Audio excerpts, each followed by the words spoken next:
Hello and good afternoon, everyone. Very beautiful afternoon in the Jima Game Reserve in South Africa. And my name is Patrick, presenting this afternoon. Sebastian has joined me on camera, and Craig Kennedy in final control. What a beautiful start with a small herd of elephants here in the beautiful open area called Quarantine, which is very, very near to camp.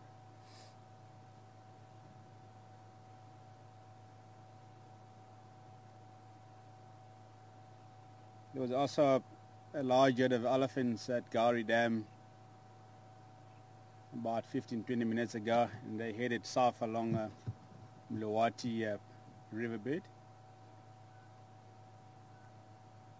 And we're going to try and catch up with them a little bit later this afternoon, so hopefully they will be feeding down in the riverbed, as it's still nice and hot in this part of the Sabi Sands.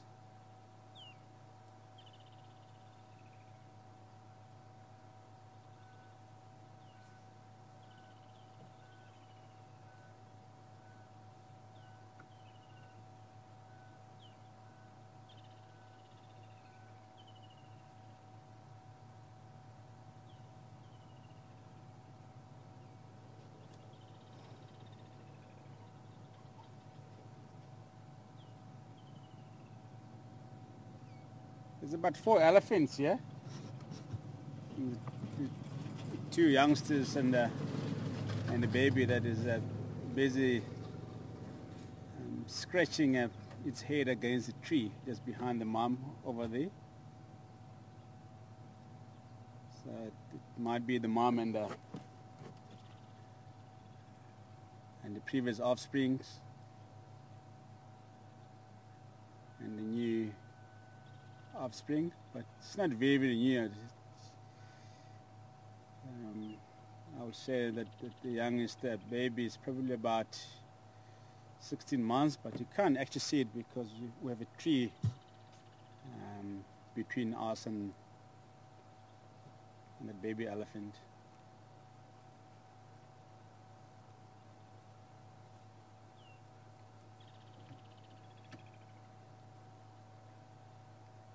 There we go.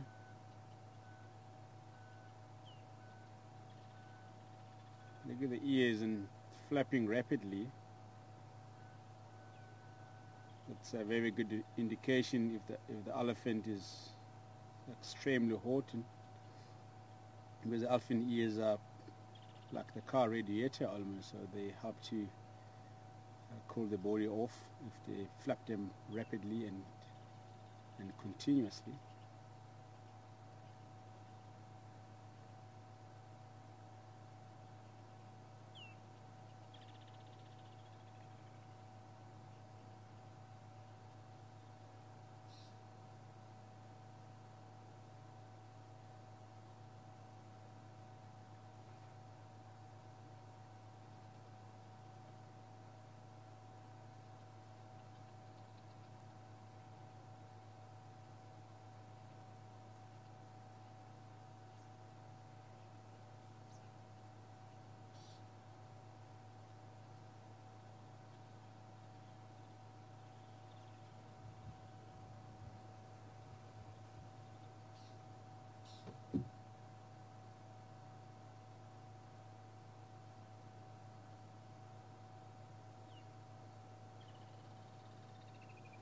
We see the elephants almost every day. Lots and lots of elephants around at the moment.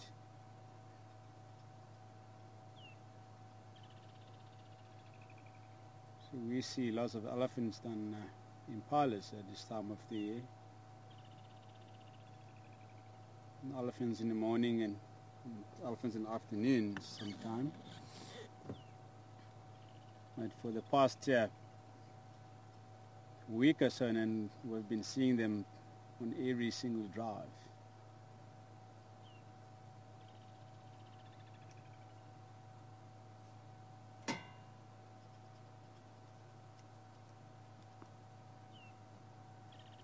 most of the elephants that have migrated up to the north into the Mopani area and the Kruger National Park have returned in the south of the Kruger. So they are widely distributed throughout the southern part of the Kruger National Park as well as the Sabi Sands because of the marula trees, marula fruits, not the trees, being in season.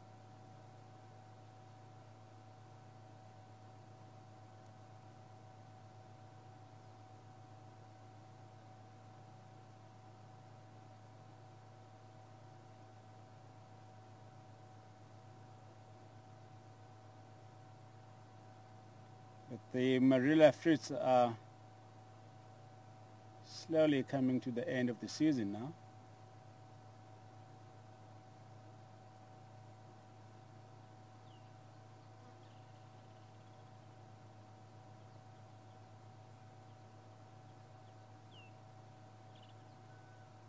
But it doesn't necessarily mean that the elephants are going to disperse.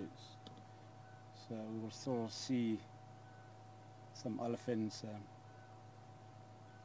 within this part of the Sabi Sands.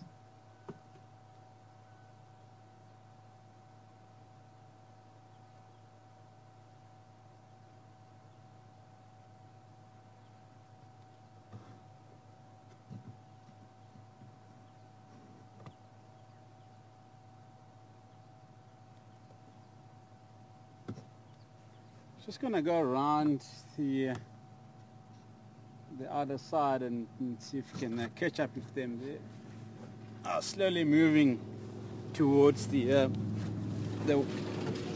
southwestern edge of Quarantine.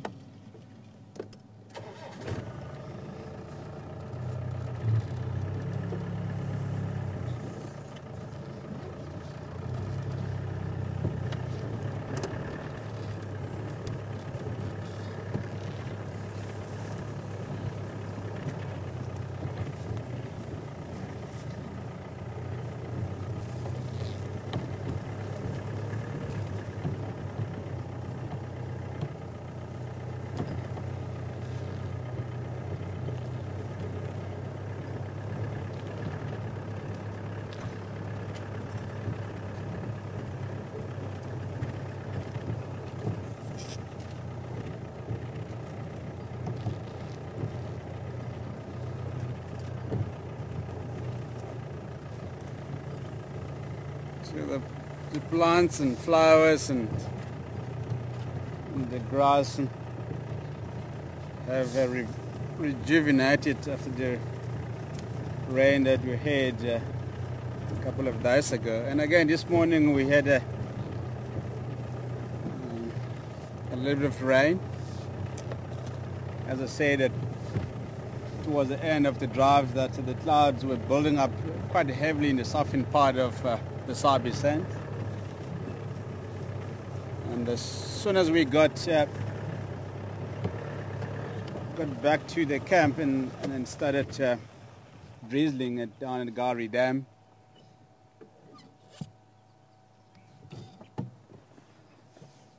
but it was just a very quick rain. Yes. It didn't rain for too long.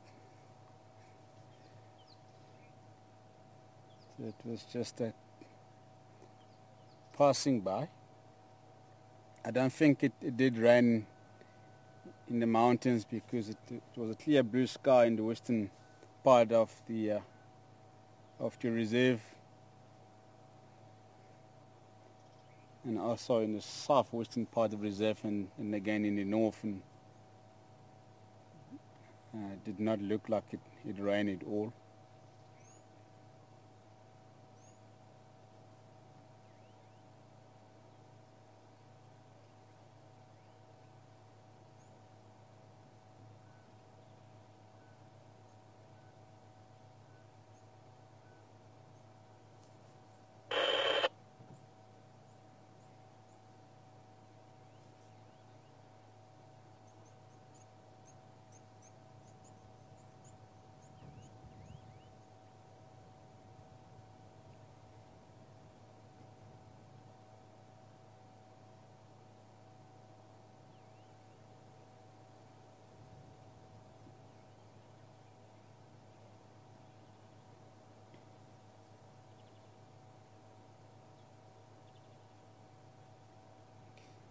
There's a lovely cold breeze and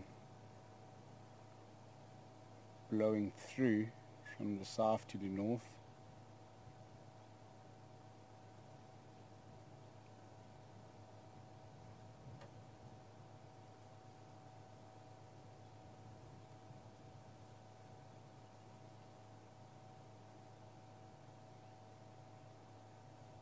It's good for the elephants. This cold breeze, and it does cool them off as well. As you can see, the ears are not flapping as rapidly as they were earlier.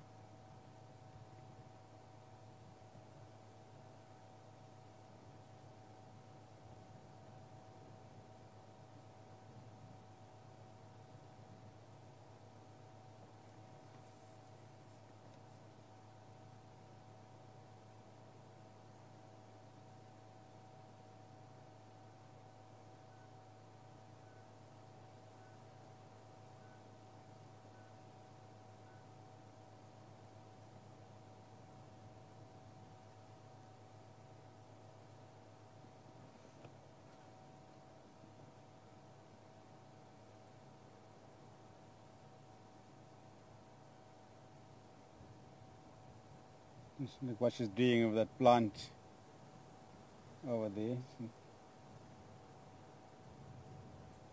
And she rolls her trunk around it and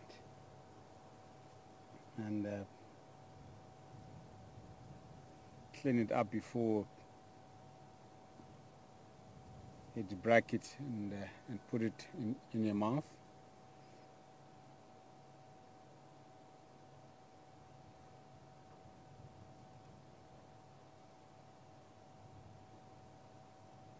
Very, very intelligent creatures and majestic.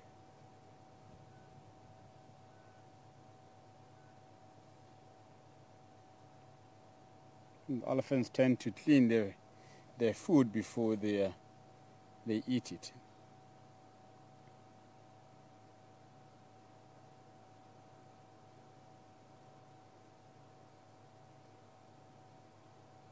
And also do the same thing with the water. When the elephant arrives at the water hole and it doesn't drink straight away like most of the animals do, and then before it starts drinking, and it will clean the water and it will push all the algae away or any dirt away, and then it will dip his trunk into the water, suck the water, put it into his mouth, and then spit it out again.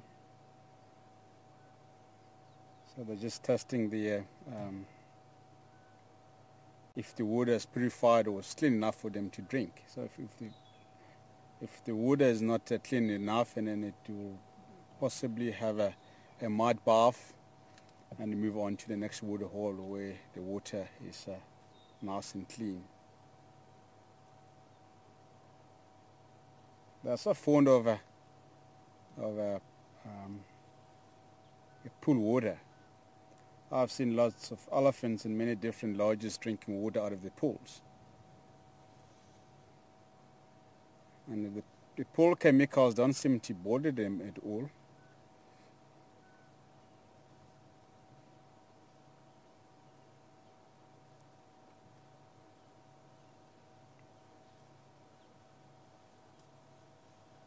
Yeah, I'm moving deep into the thick bushes. That was the end of the show. So let's move on and see what else we can find.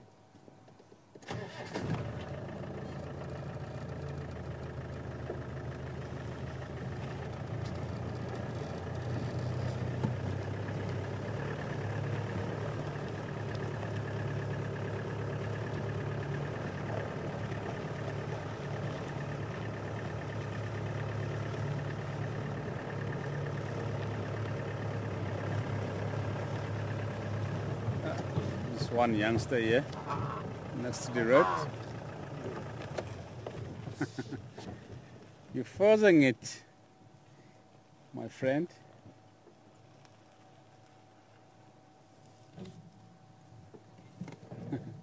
It's going brrr, brrr, and that's what is called a false mark charge. Trumpeting and flapping the ears and running back and forth. That's not a serious charge. So if the elephant is seriously charging and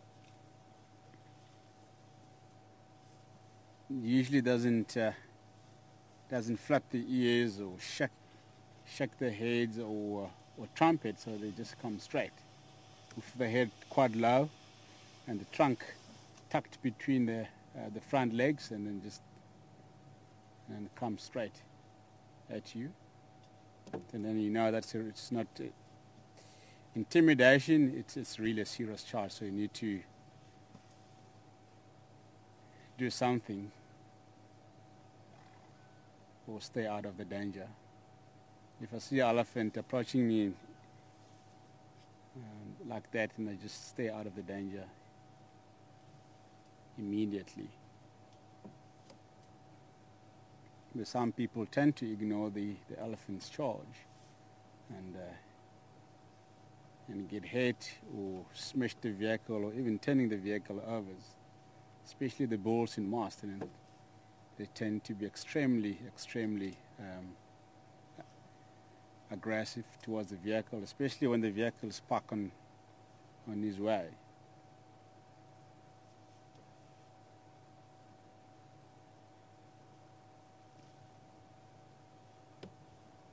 So never play games with the elephant's bull in charge. And even the elephant cows with the little babies, and they can also be extremely dangerous. Yeah, there are people who have also been hit or tucked by elephants' cows with the baby, because they are very protective to the babies, as I said this morning.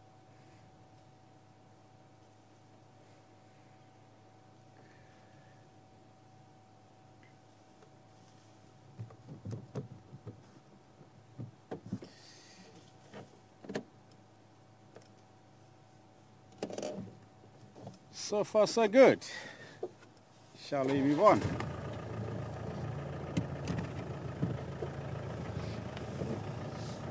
Hey, young girl. She's coming on to say hello to us. She's getting slightly inquisitive towards us.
And this morning we followed the crocodile tracks from Chelapen all the way to Twin Dams.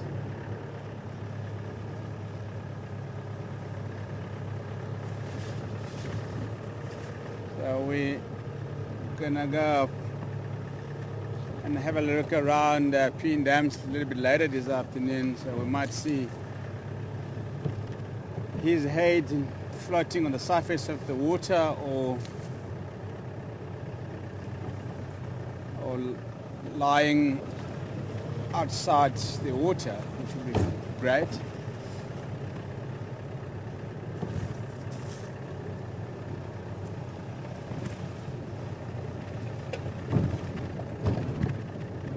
And sometimes when it's too hot in the crocodiles will lie down with half of the body in the water and half of the body out of the water. Just trying to balance the temperature within the body.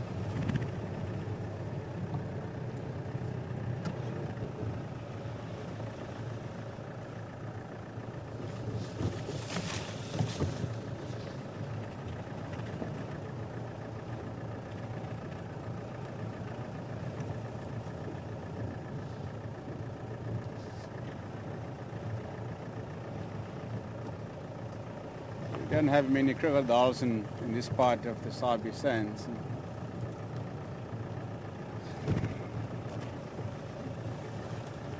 And I think the reason why the crocodiles population is very, very low in this part of the Sabi Sands is because we don't have a perennial river system that runs through the northern part of the Sabi Sands, like in the south. They have a sand river that runs through the southern part of the sands, and it obviously retains water all year round. And lots of fish. There's a variety of fish in the river, so they have resources down south. Whereas over here we have a few dams, and which most of them are seasonal dams,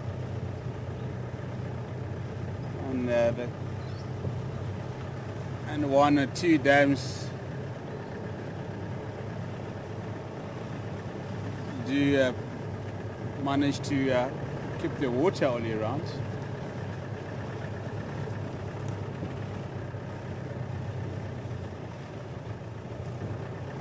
Obviously not enough food source for the crocodiles to live here permanently, so they just come through and then stay in one of our dams for a couple of days or a few days and move on to the next dam, and then move on to the next one, and eventually they disappear to the other areas where there is a sufficient food availability.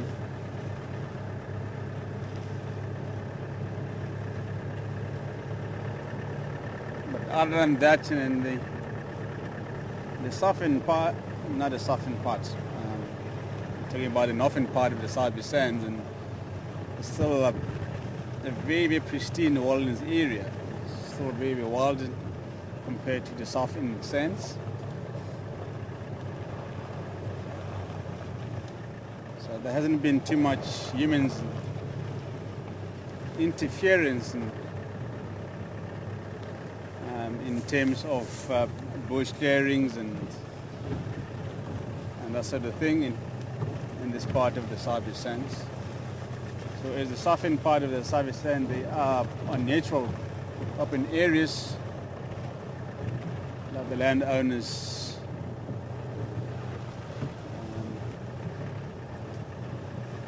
do to try and induce the general game species to come in.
Shelly pen.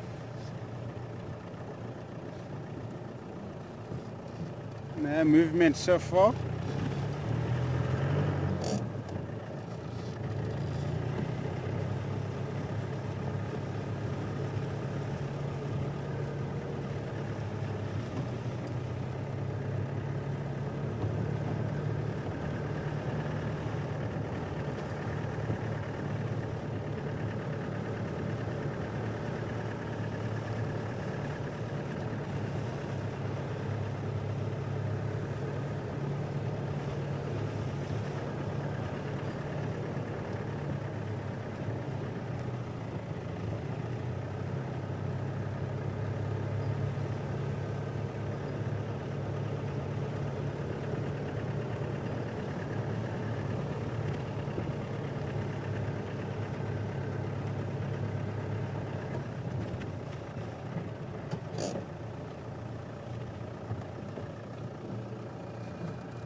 Still haven't heard about Karula and the Cubs since she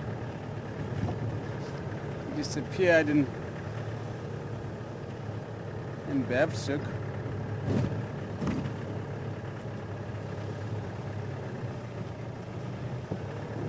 Tracks haven't been reported either.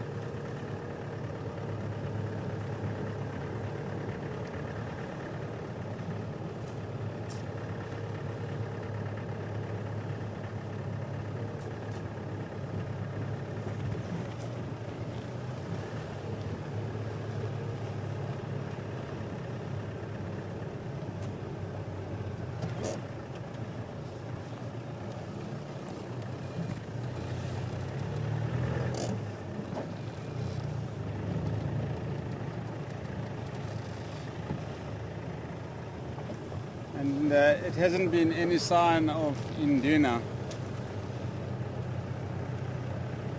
as well, since he also disappeared.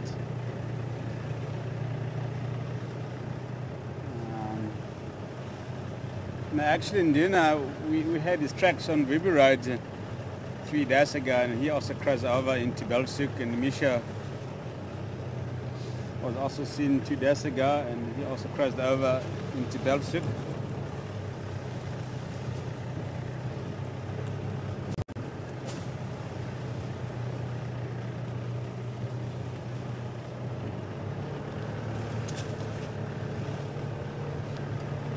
And we haven't heard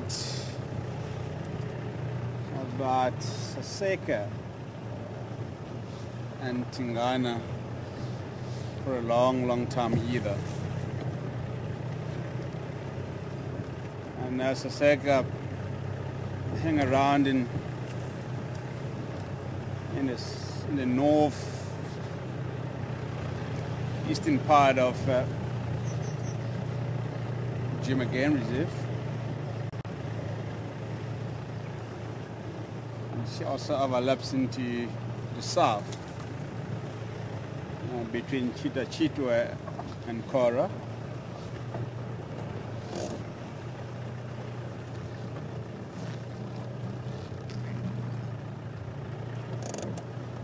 Some Daga boys lying up on the other side of the dam. And the hippo is here. And both of Kurilla's daughters have cubs. This is Hamga, I can tell by the ear.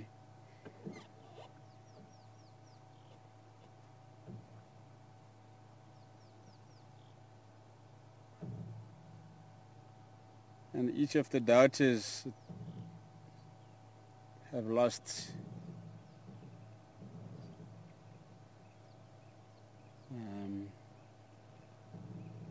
one cub. Tingana gave birth to 2 cubs, and Sasega also gave birth to 2 cubs. And have been seen and moving around with 1 cub on each of them.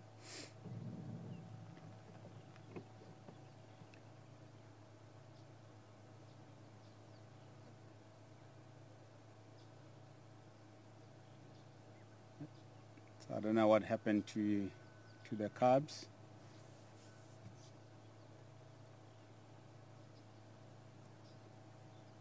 Might have been killed by the hyenas or pythons.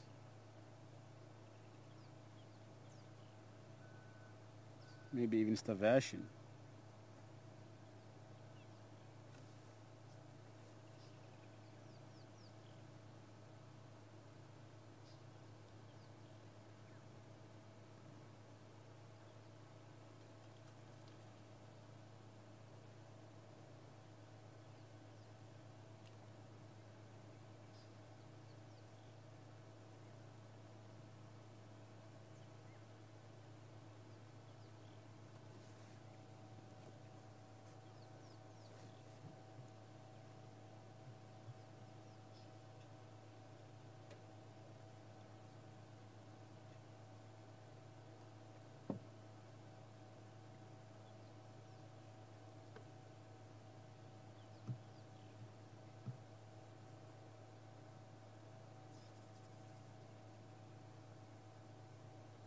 He's chilling out nicely in the water here. Water life.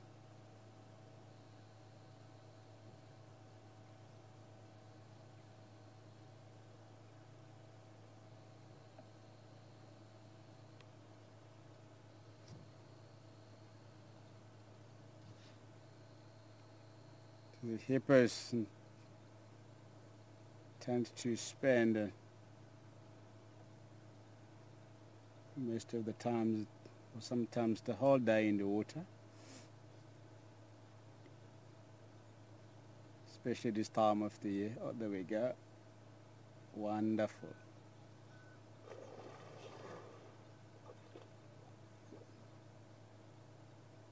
The hippo skin is very, very sensitive to the sun, so it will only survive on land for more than 2 or 3 days in summer, particularly.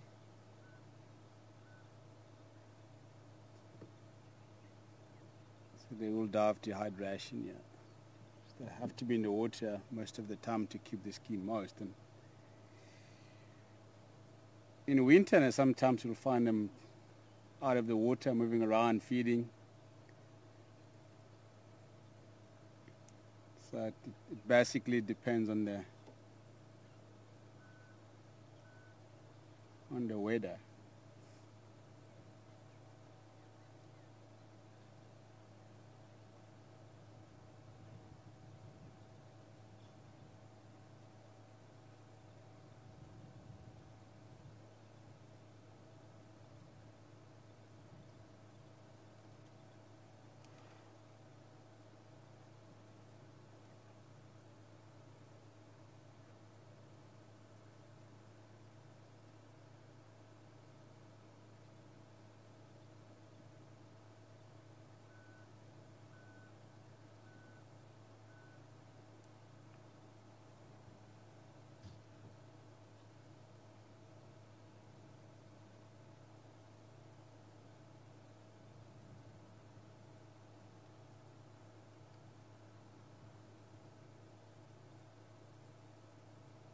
Hippos don't often call or snort during the day,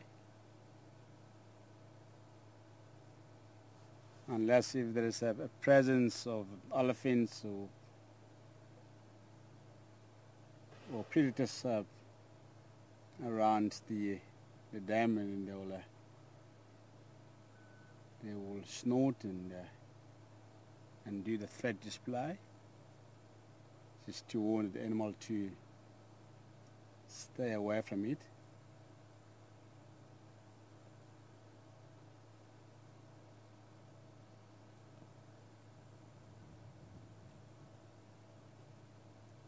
So they usually call just after the sunset, when they are about to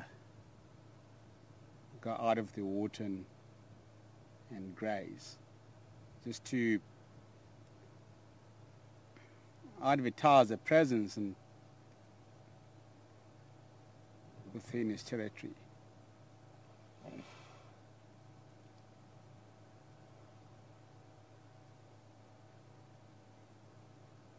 It's not to impress for presence here. It keeps moving around and goes under the water,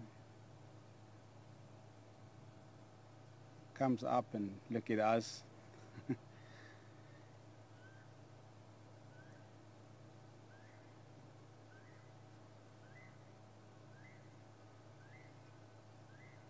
we go.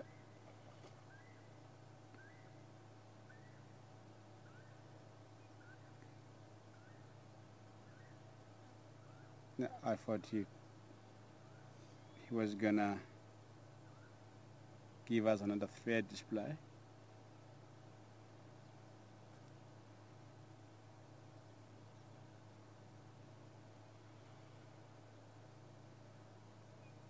There we go.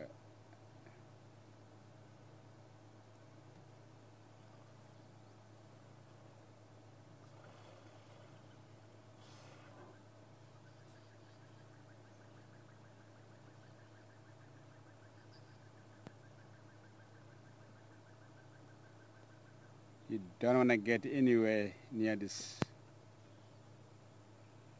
mean and aggressive creature.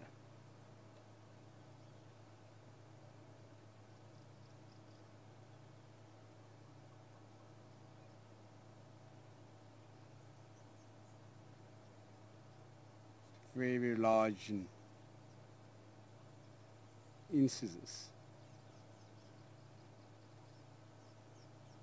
that can bite you off in 2 pieces.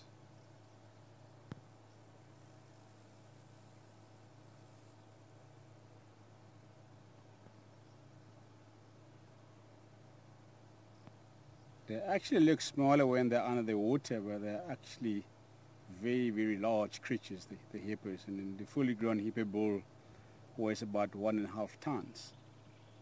So it's the 3rd largest animal in Africa, the hippo.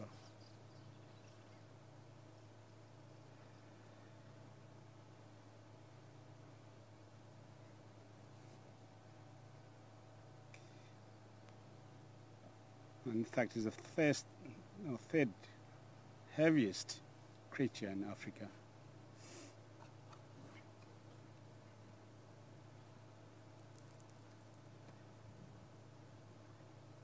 There we go. Just look how large it is. It's very nice and fit, yeah.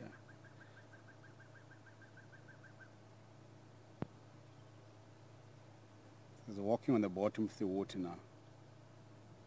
The hippos can't swim. There we go. It's defecating into water. It's flicking his tail like a helicopter propeller when it's defecating. Just spreading his dung around into the water. That's how the hippos mark the territory on land. So they will reverse into the bushes and flick its tail while it's defecating.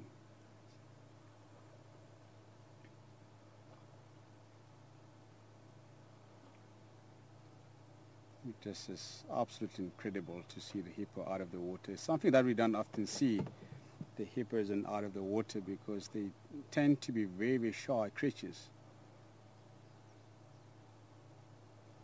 And again, they have to be in the water during the day, as I said, to keep the skin moist and cool.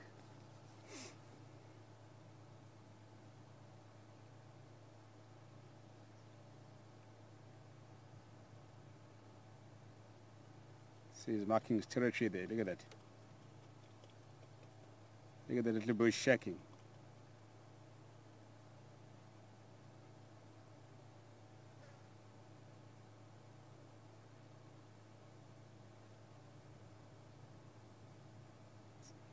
So it's grazing in some shade there. When it gets too hot, then he will come back into the water, obviously.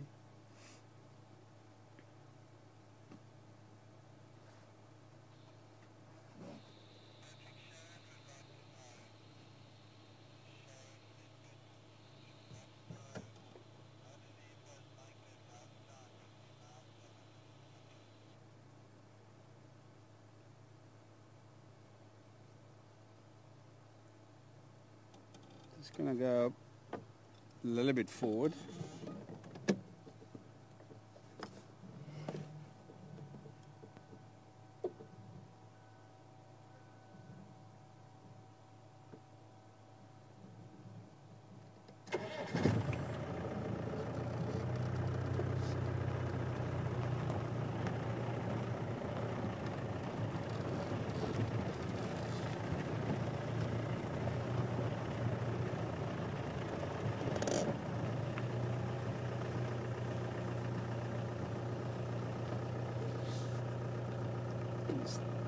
Quickly take a look at these two Darga boys.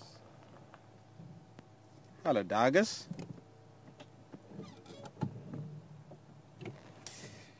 Sharon, good afternoon to you. Sharon's inquiring about the hippo making a noise and how can the hippo make the noise when the mouth is under the water.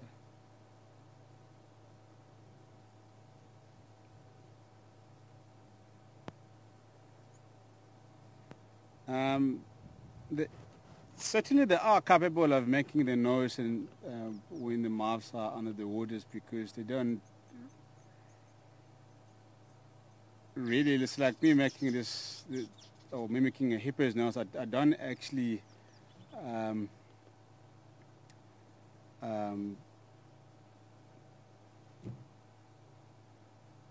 what's the word?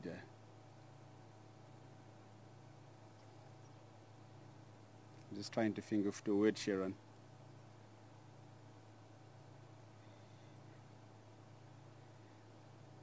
They don't really open the voice box widely like the other animals do, like the buffalo when it's making the noise, and then it normally makes it with the mouth open. But the hippos, they only needs the their nostrils to be above the surface of the water. So the hippos, they go like, like now, you know, the mouth, my mouth is open, but my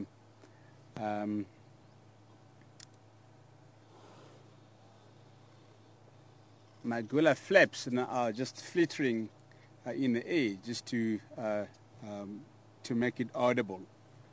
So they do it differently, like we do. Like I can make a noise and be audible under the water. And like I'm sure you must have noticed that there were no bubbles on the surface of the water at all, because that noise it's actually not coming through the mouth. So it'll go like, I don't know if it does make sense to you, Sharon. So they only need, as I said, they need the nostrils to be above the water so that they can breathe in and out to be audible.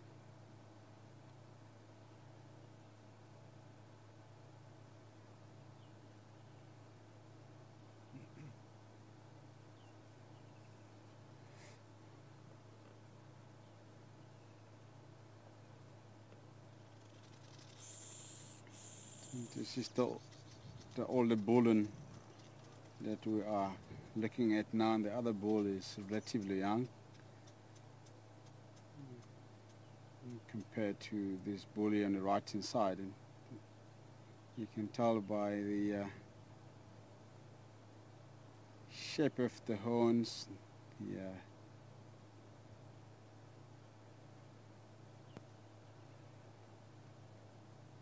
the body size, the boss. If we look at the boss of the young buffalo bull on the left hand side, it's not as big and rough as this guy here on the right hand side. And the size of the necks also vary in size. So this guy on the right hand side has got a thicker neck. There's another difference between the buffalo bull and the cow. It's obviously the size of the body, the shape of the horns. They vary in size. So the buffalo cows don't have what we call the boss.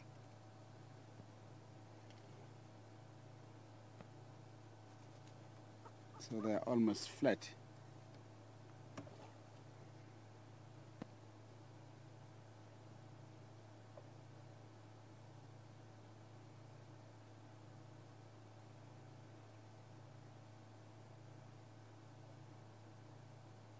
So the bulls develop the bulls because they are very, very competitive. So they often fight amongst themselves for the mating rights.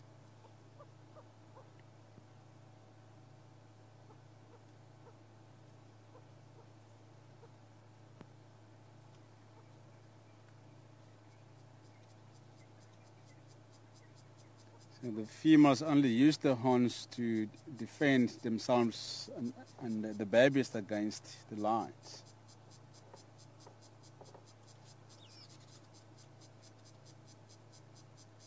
And the buffaloes are often killed young lions and the cubs.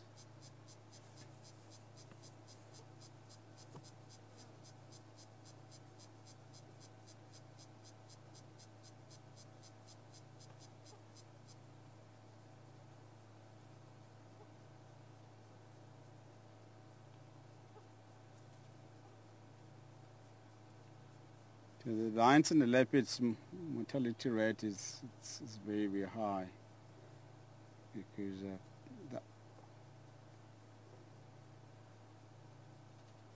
the other animals do kill them when they come across them.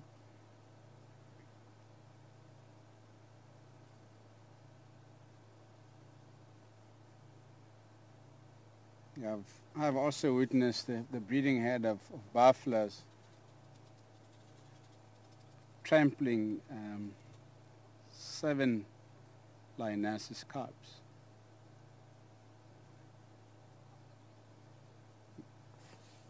And the mothers were not present. They were out hunting.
busy chewing the card.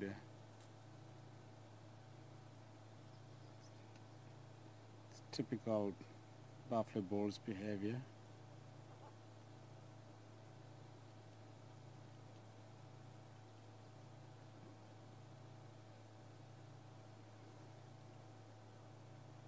The solitary buffalo bulls are probably the most dangerous animals to encounter on foot.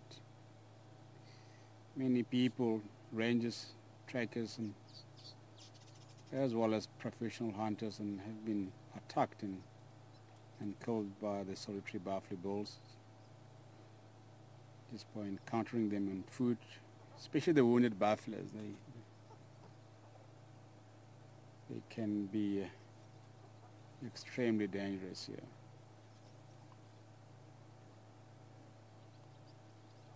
Because they often fall vulnerable to anything. So if you do come across it on food, especially when they're lying down and resting in the thick bushes during the day, and then you just appear to be there, and you'll be in a very big trouble.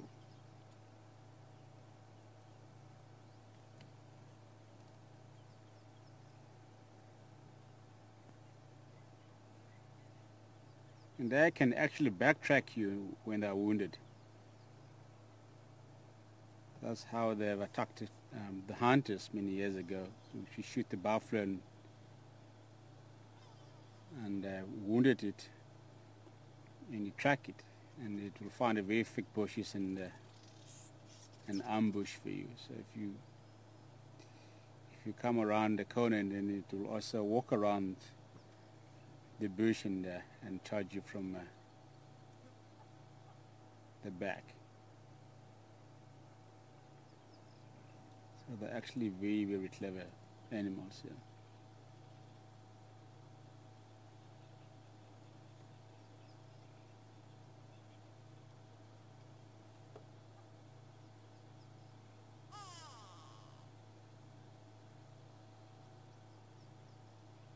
And when the buffalo starts charging, and then it wouldn't stop because of the adrenaline pump. So once it starts going, nothing will really stop it. Yeah, it just kept coming.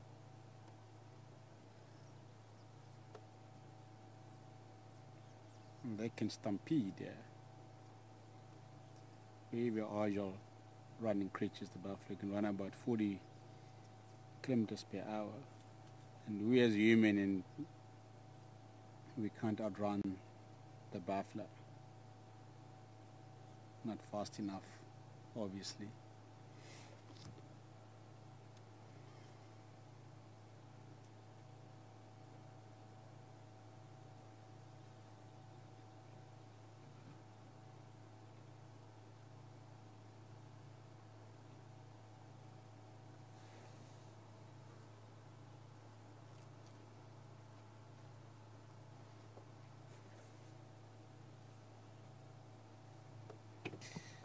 Okay. The hippo has disappeared in the thick bushes on the other side of the dam, and I'm not going to go around that side and border him, so I think we shall move on and see what else we can find. And buffaloes are also not doing much other than enjoying the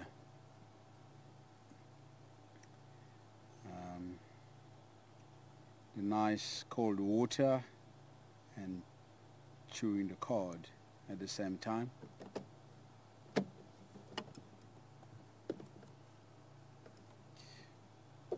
Alrighty. Here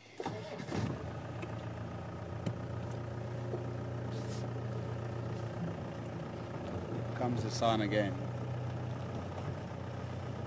It's moving through different layers of cloud, and it's on and off.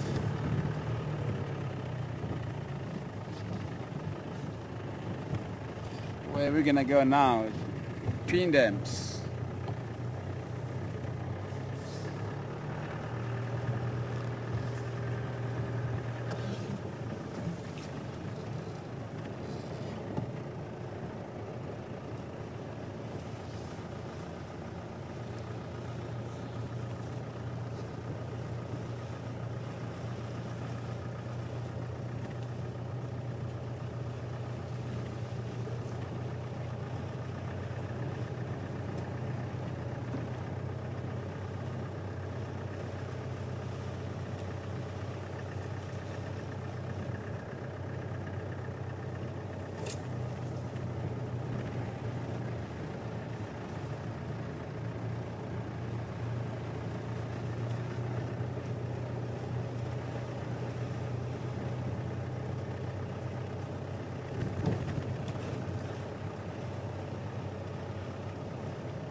Looks like the zebras have been here during the course of today. Some very fresh dung at the back there.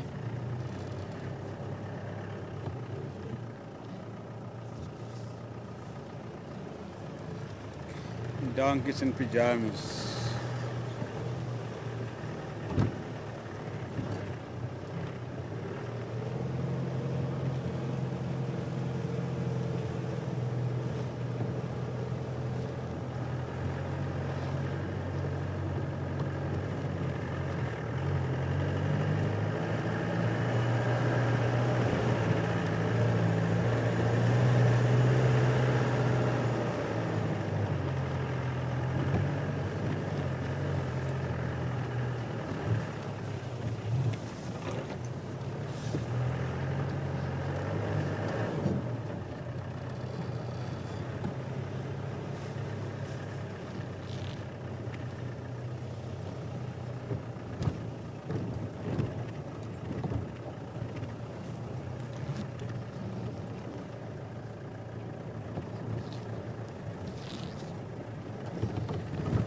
This morning we had some francolins and squirrels alarming a couple of 100 meters down this road. So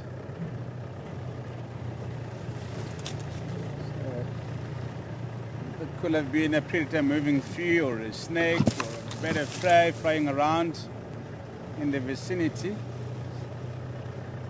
You never know, so I'm just gonna check, see if we can pick up any tracks or any movement of anything.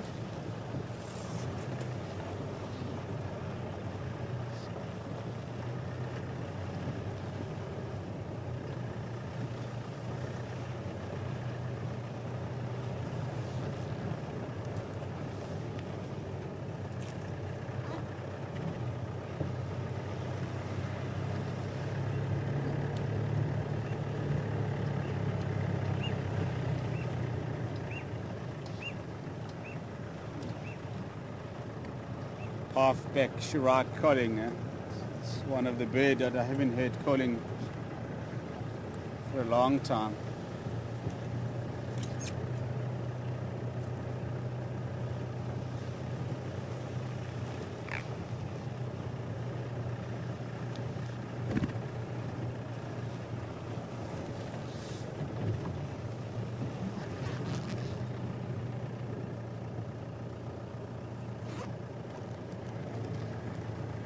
The majority of the bird species have been nesting since the beginning of summer. And some have chicks and teaching them how to catch prey and how to fly around.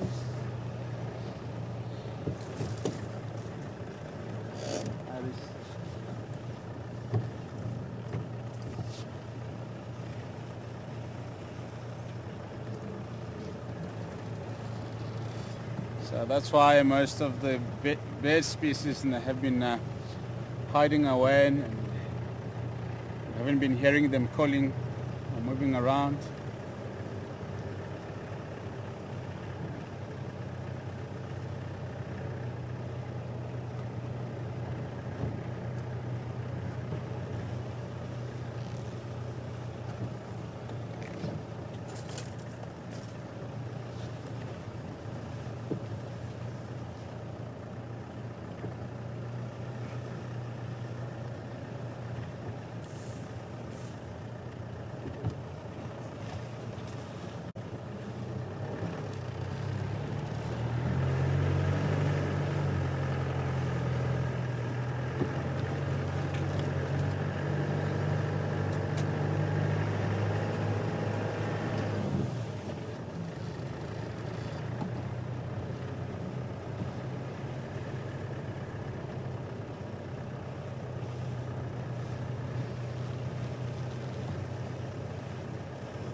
Aramak barbels calling the riverbed.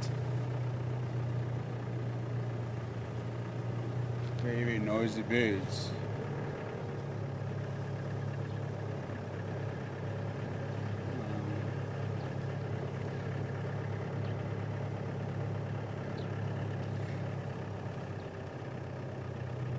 There are communal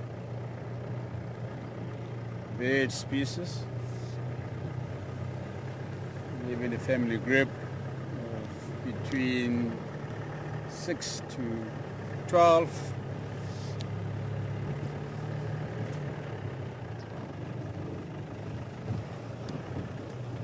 And the call is normally started by the leader of the group, and then the rest of the individuals follow.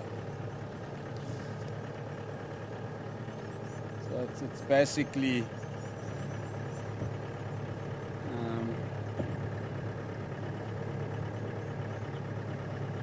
how the birds communicate, and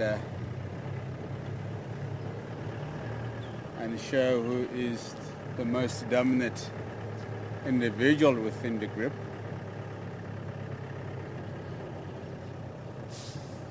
Just to avoid the confusions. There's a sign of the crocodile at the dam.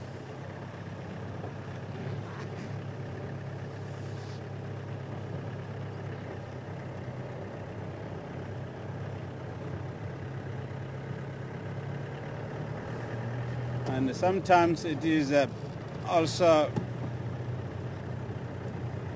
a territorial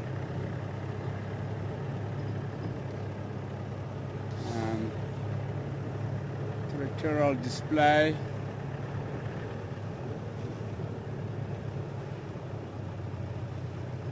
And a dominant display, as I said.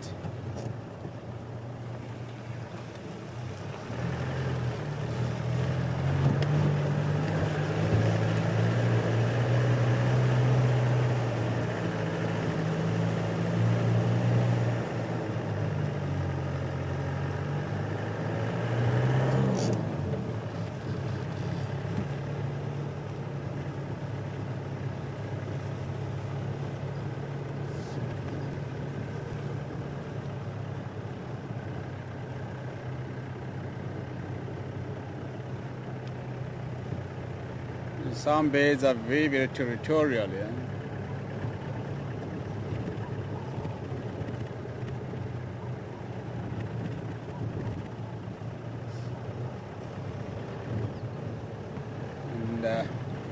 And they have a different signals to inform the same species and the other species that the area is occupied. And advertise a presence in the territory.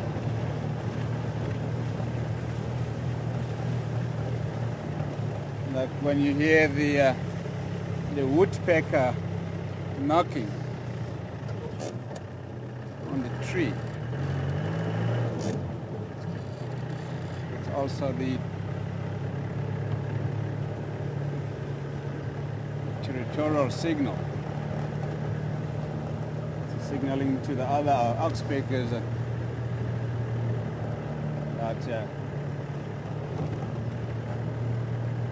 it is there and the area is occupied already. We stay away.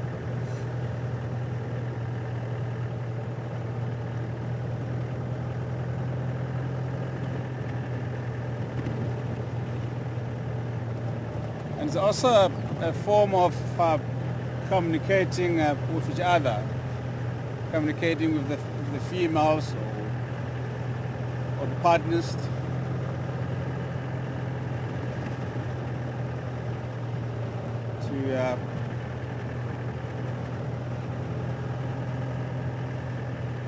To get together and mate.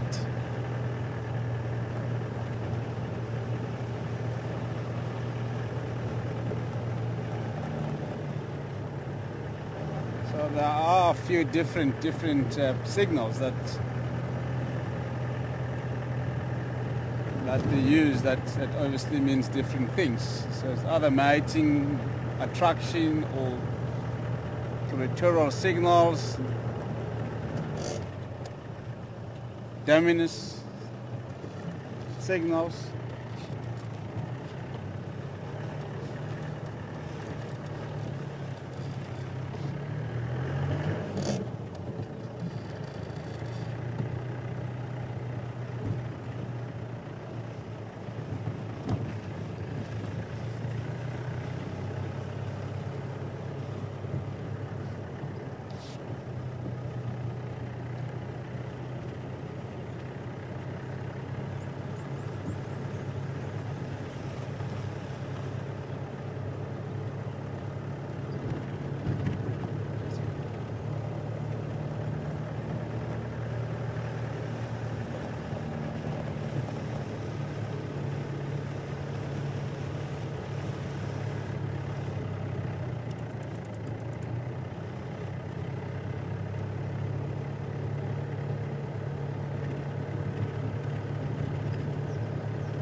Nothing happening in this part of the concession this afternoon.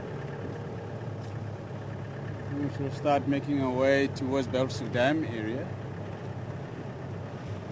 There might be some movement around the dam. Maybe some hippos in the water. Or an elephant swimming in the water. I mean, that would be awesome to find the elephant swimming in the water at Belsu Dam.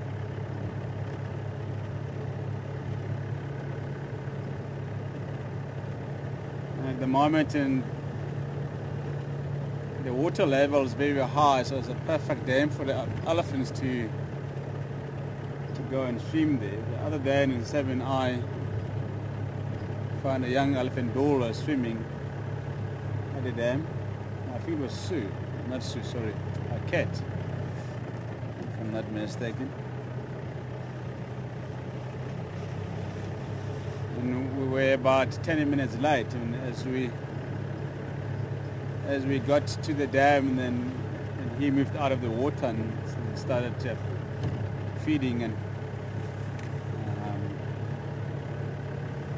on the water's edge.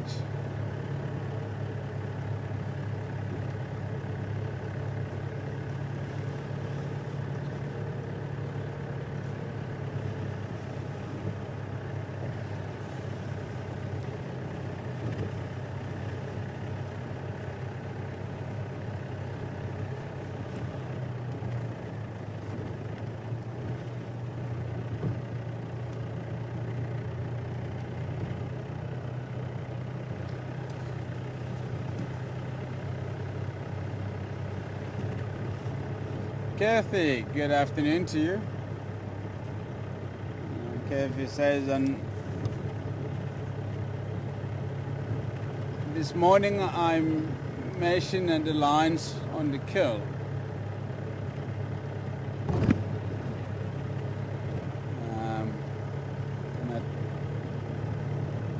Cannot talk about it.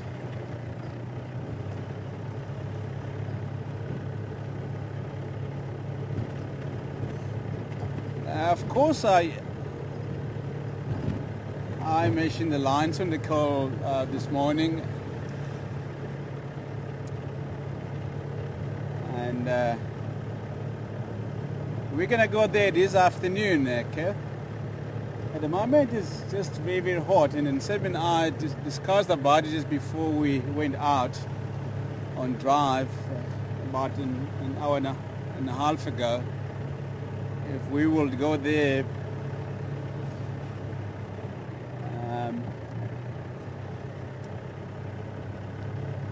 in the beginning of the drive or later this afternoon, so we just decided to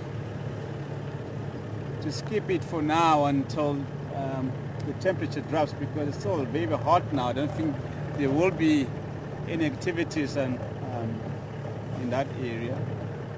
And again, this morning they said that they were mobile to the west, away from the kiln. Perhaps then they were going to drink water somewhere. So they are very, very full, and then there's still quite a lot of meat left in the carcass. So they will be there until tomorrow, I reckon.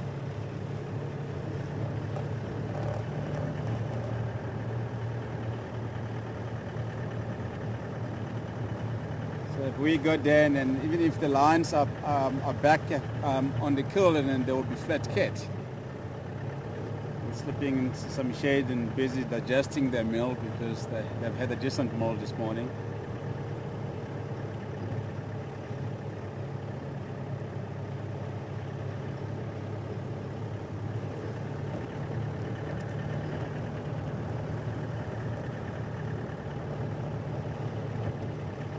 So we should rather go there when there is activities, lions doing something and feeding or cleaning themselves. And so it will be interesting. There's some rhino tracks here.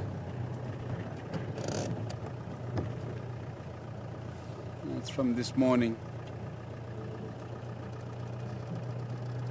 It's rain on top of the tracks.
The trucks are still going north towards Belfstrook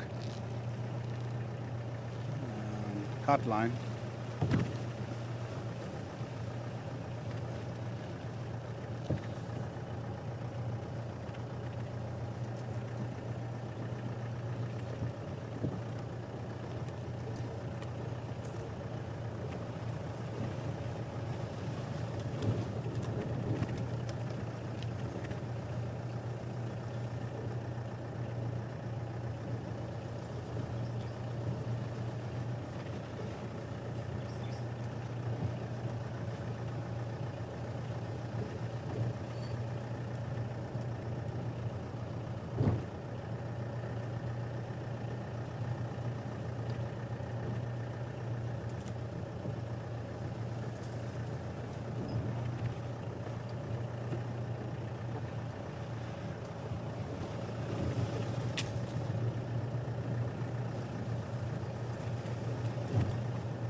afternoon, Jim Stashi Maba.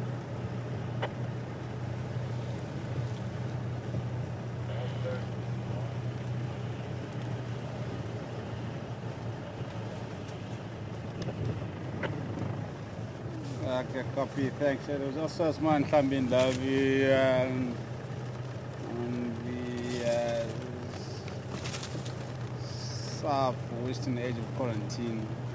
They headed down to Greenwich-land. And that's also Hippo at Treehouse Dam, and two Dagabos also Treehouse Dam.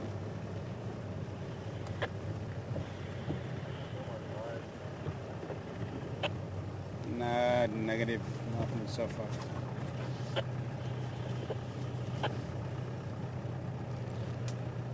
Are you guys gonna go to the Ngala and the Yoribamba later?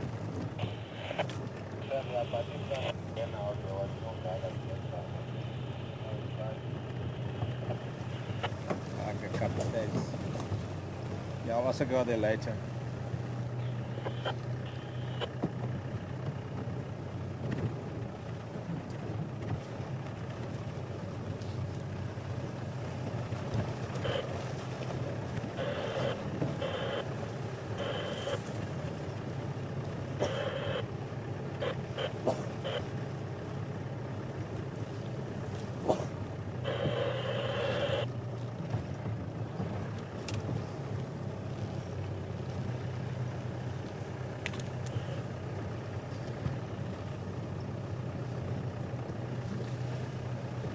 Just to keep you guys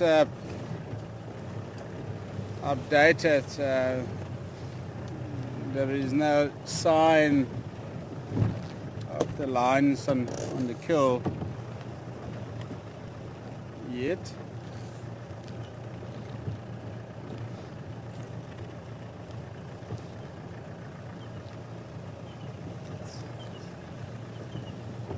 It's very, very strange actually. It's for the pride of lions to outbid the kill.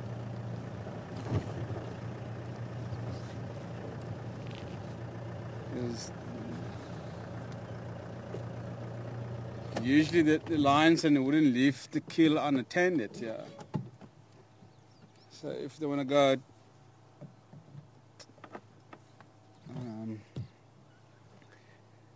to drink water somewhere, and then they will leave one lion behind to look after the carcass. And when they come back, and that particular individual will also go and drink. And I'm surprised that the hyenas and vultures haven't yet picked it up.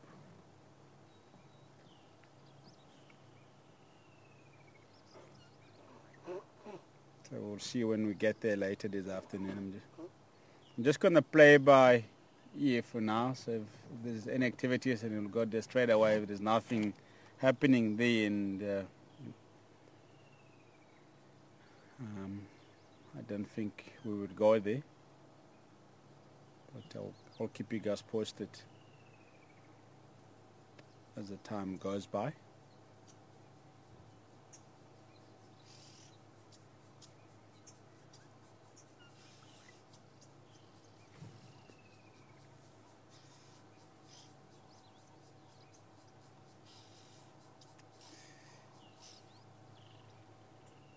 The hippos on the far side of the dam.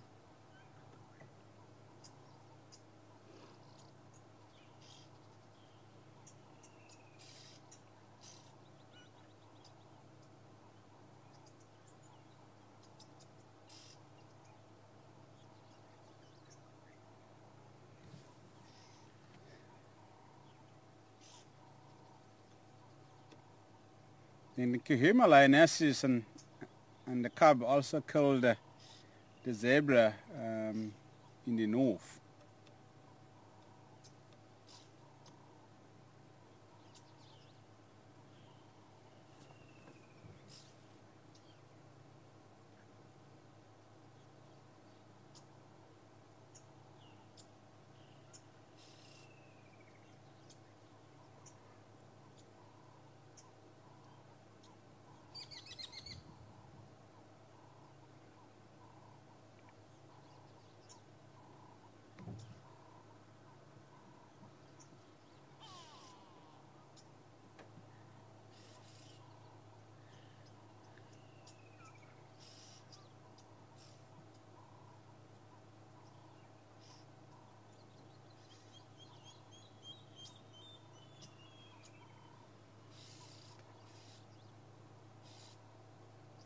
the water thick near a Redekop culling on the other side of the dam.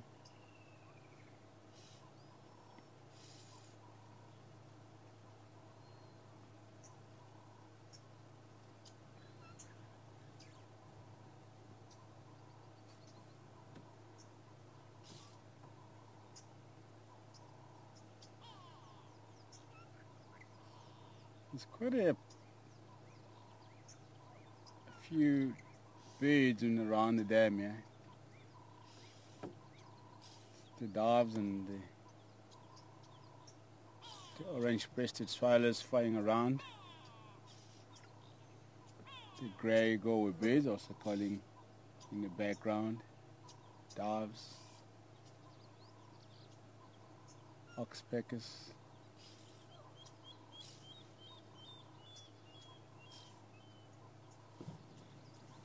Here's a thickney sitting on the bank.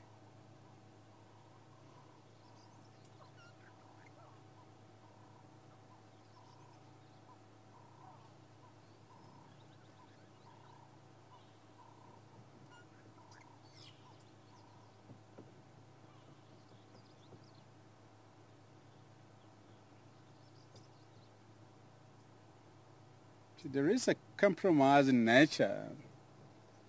As I was saying the other day, that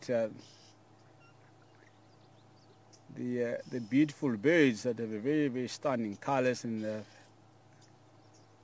tend to have ugly calls, like the lilac-breasted rollers, and a very pretty bird. It's probably one of the prettiest birds that we get in this area. And if you listen to its call, and it doesn't actually match with the bird itself. So it's got a very, very ugly call. And if you listen to the call of a thickney, and it's beautiful, beautiful call, but it's not as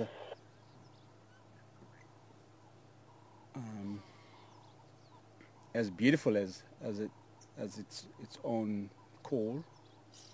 So there is a balance in nature, yeah. It's absolutely amazing, yeah.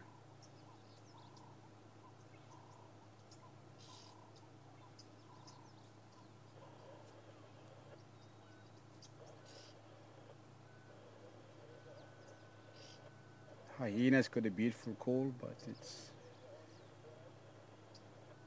not a very good looking creature.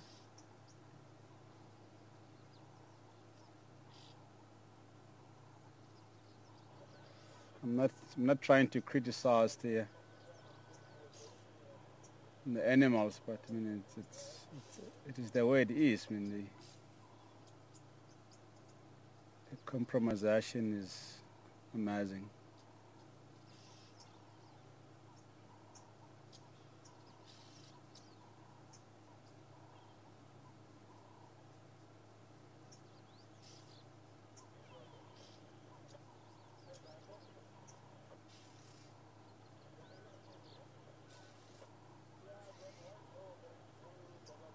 There's also a very interesting story about the hippos, why they live in the water during the day and only come out at night to graze. That apart from the skin and being sensitive to the sun, and they say that hippos had a very beautiful, shiny hair, and being grazers and moving through the long grasses and fig bushes, when every night and they slowly lose their hair, that beautiful shining hair, and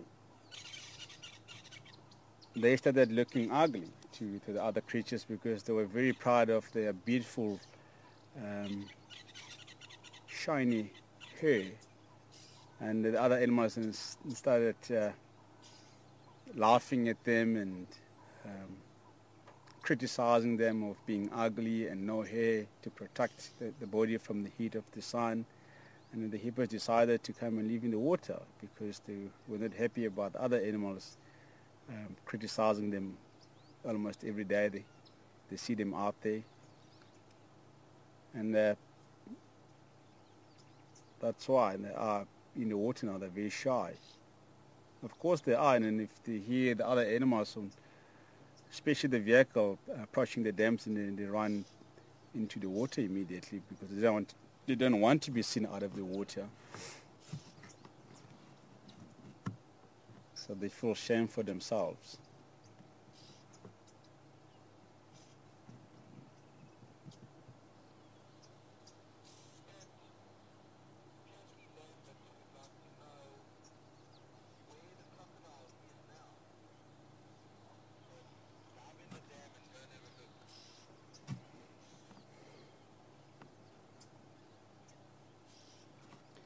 Kathy Lambert, there we go, there goes the hippo.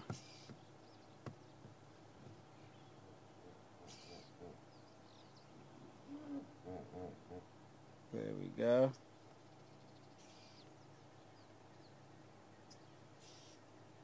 Kathy Lambert is asking where the crocodile is now. Can I go into the water and find the crocodile? Unfortunately, I didn't bring my swimming gear with me, Kathy. I mean, if I had swimming gear and I was going to swim and have a look in the water,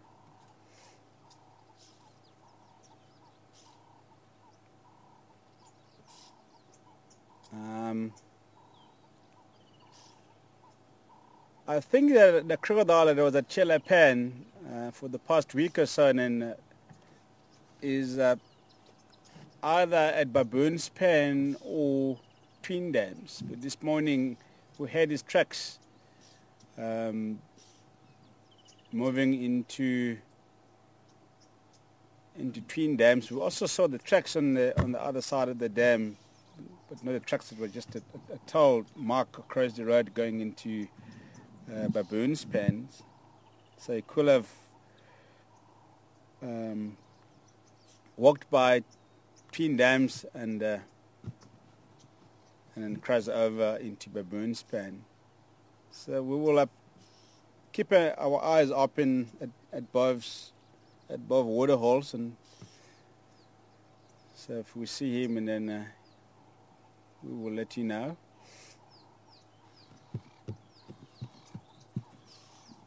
But he is no longer at Chelapan,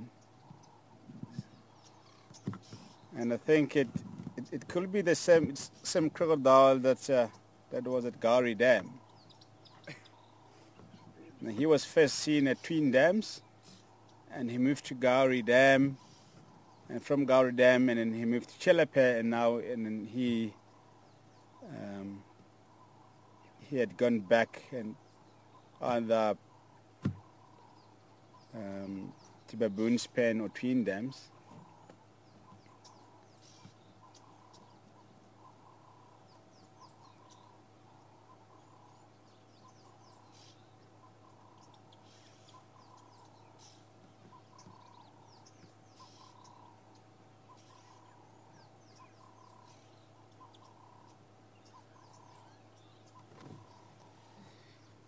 I think we should move on, eh? There's not much around the dam at that stage. So let's see what else we can find.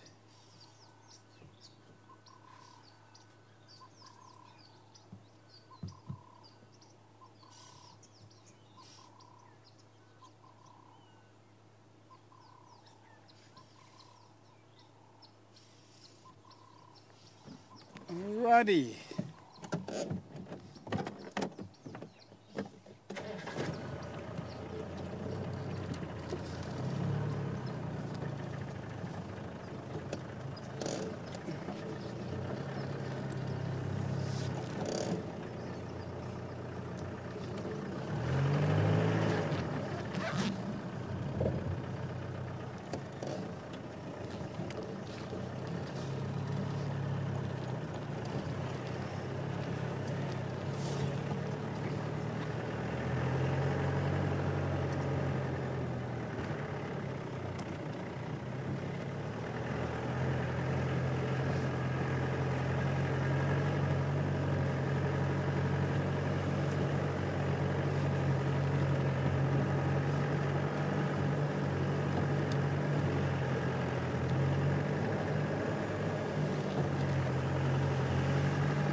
Here we are making our way back to Chitakatlan again and try and follow up on it around the tracks.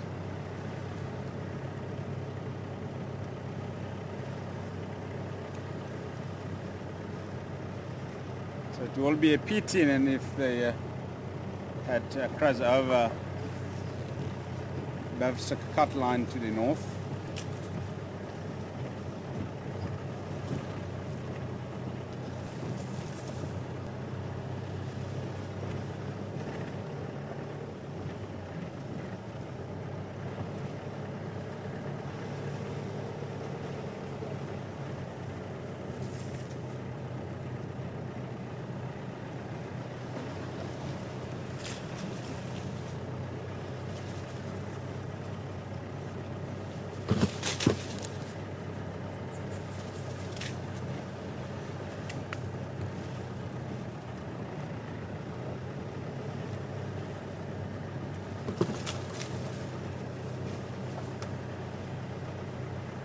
Eli, good afternoon to you and welcome on the Ganda. And Eli would like to know if the elephants will walk in a single file and hold each other's tail in the trunks.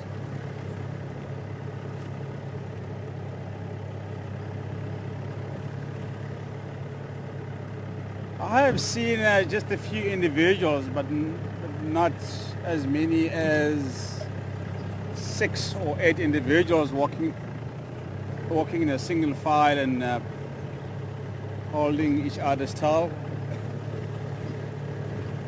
in the trunks. But I have seen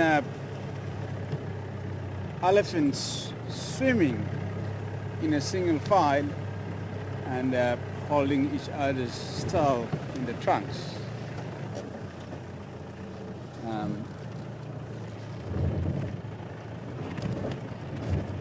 But walking on land, but as I said, it's just 1 or 2 individuals walking and holding each other's tail in the trunks.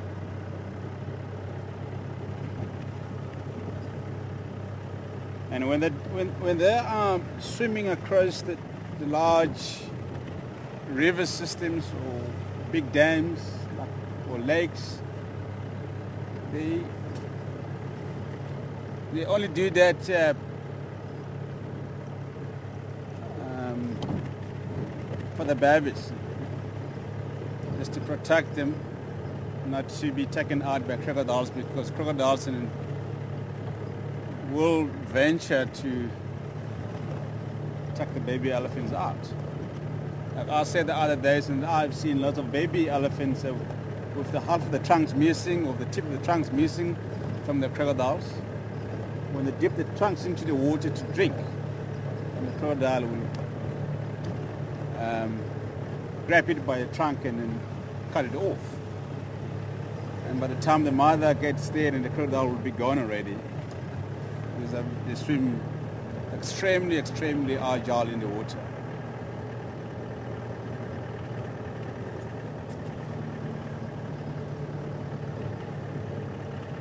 I've also seen on the documentaries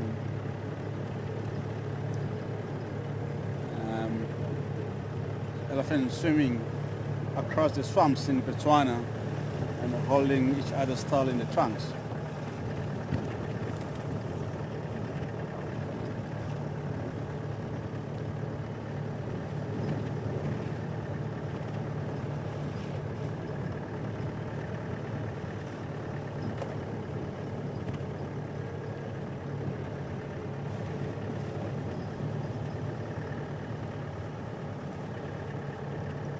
Also, when the mother is running away from something, and the baby will hold the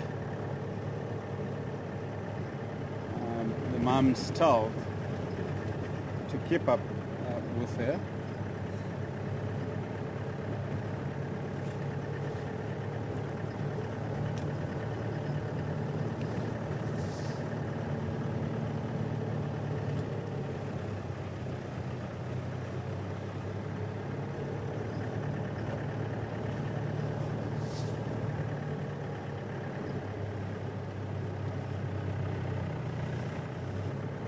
looks like the rhino tracks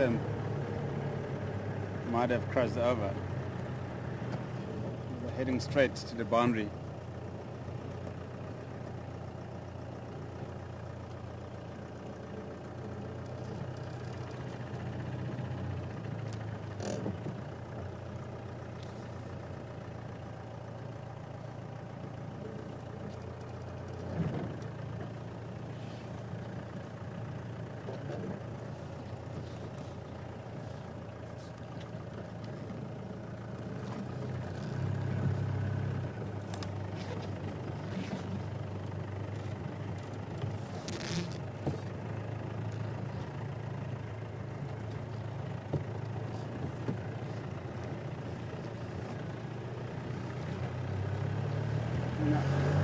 Back on the road.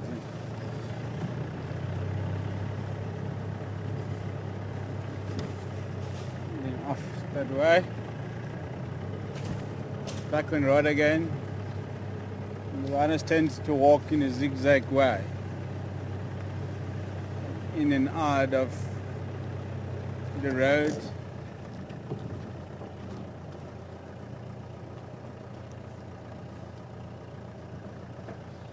Yeah.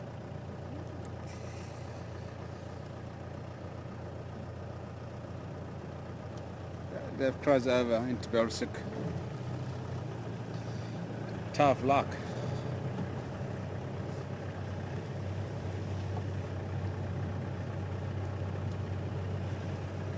Haven't seen the rhinos here for about a week, 2 weeks or so.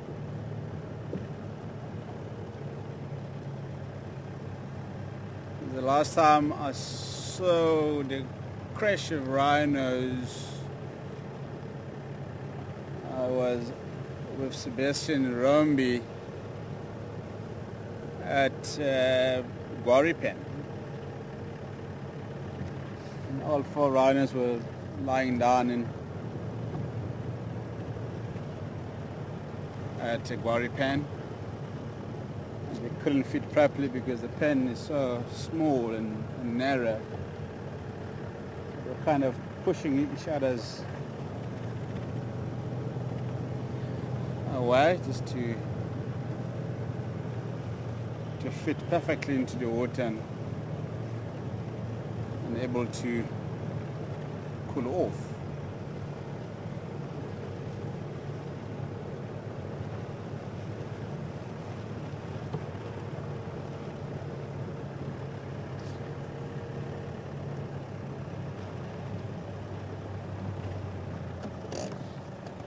Some buffalo.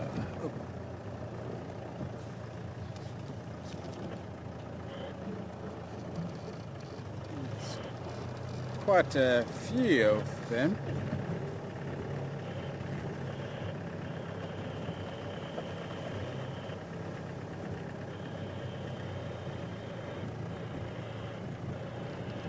It's Dagga boys.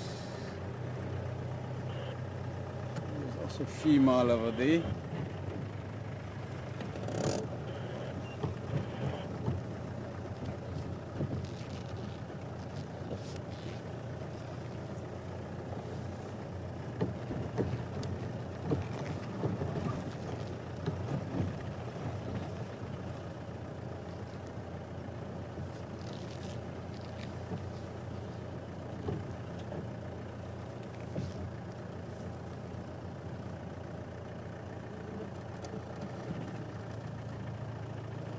Well, I made them.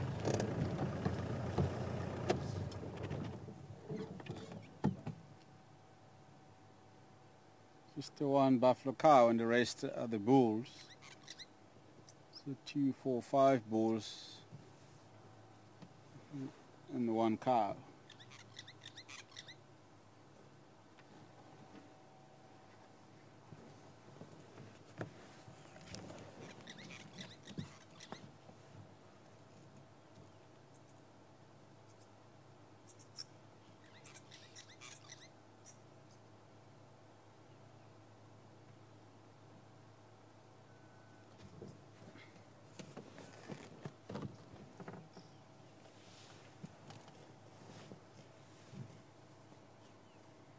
She's not an old cow. And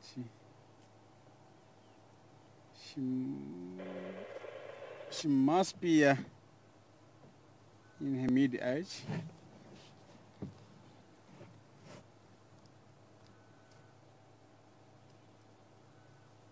There's also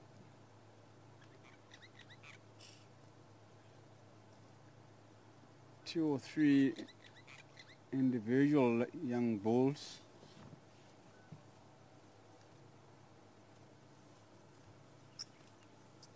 So this could be the part of the breeding herd that we saw at the Tamboti Dam a couple of days ago.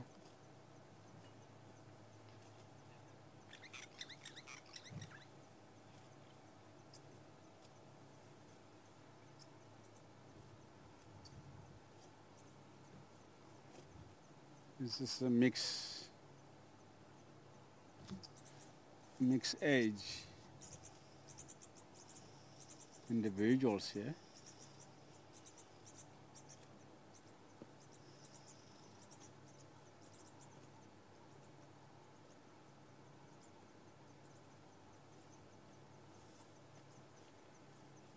And someone asked a question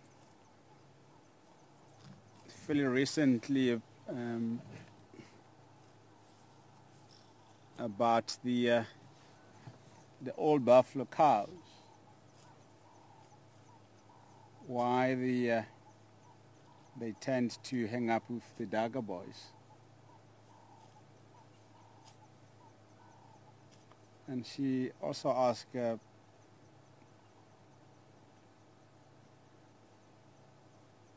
if the buffalo cows and joins the bachelor head because of the young bulls and hassling them in the herd.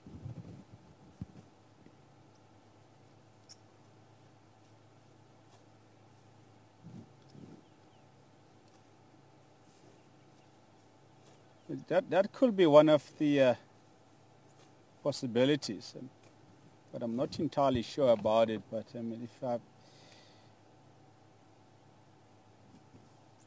if I think about it just from the back of my mind, it does make sense to me that they're just running away from the bulls hustling them in the herd, and they decide to join the bachelor unit because they are sexual inactive.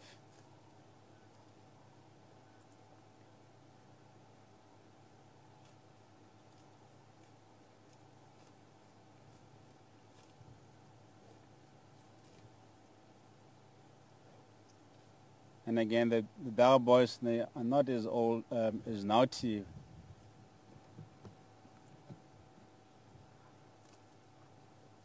As the young bulls and the stronger bulls in the herd.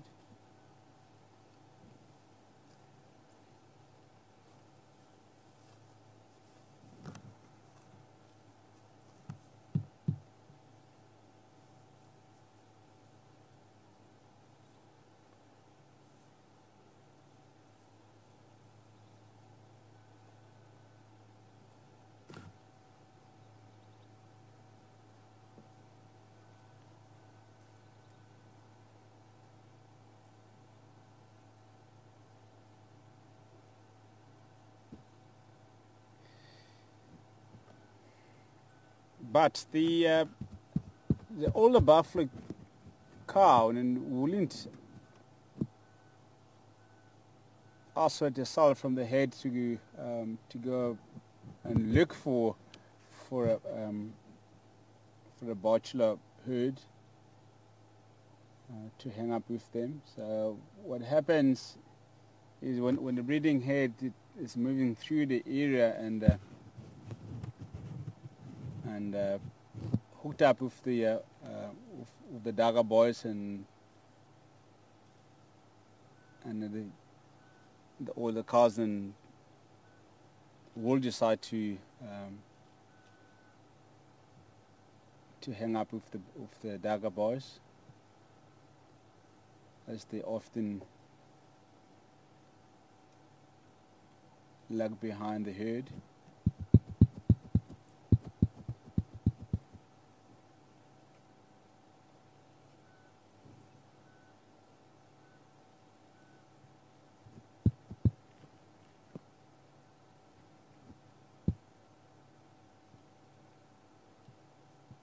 And when the breeding herd then comes back again in the same area, and she might hooked up with the breeding head again,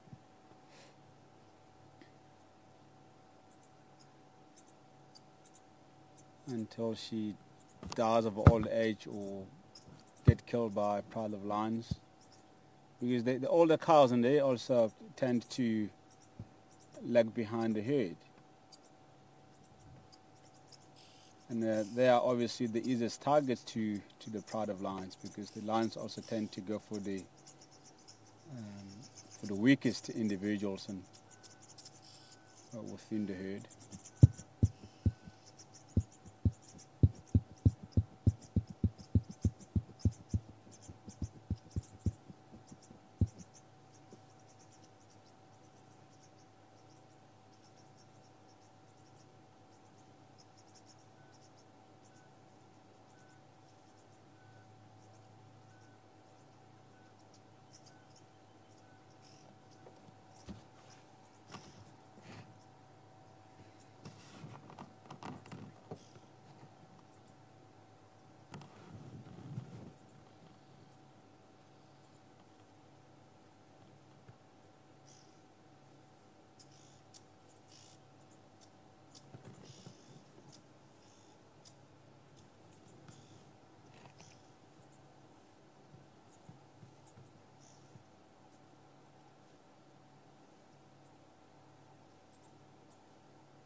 Very solid creatures, the buffalo bulls.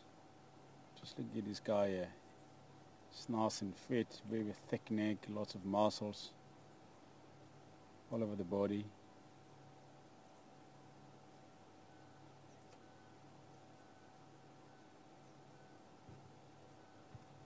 Very healthy buffaloes. It's always nice to see the healthy buffaloes, because they are the carriers of TB, the bovine tuberculosis, which is a huge disaster throughout the Kruger National Park, Sibisand and Timbavati Reserve, for many, many years. It's been killing lots and lots of buffaloes and also lions and other predators like hyenas. But I've never heard of leopards also dying of TB.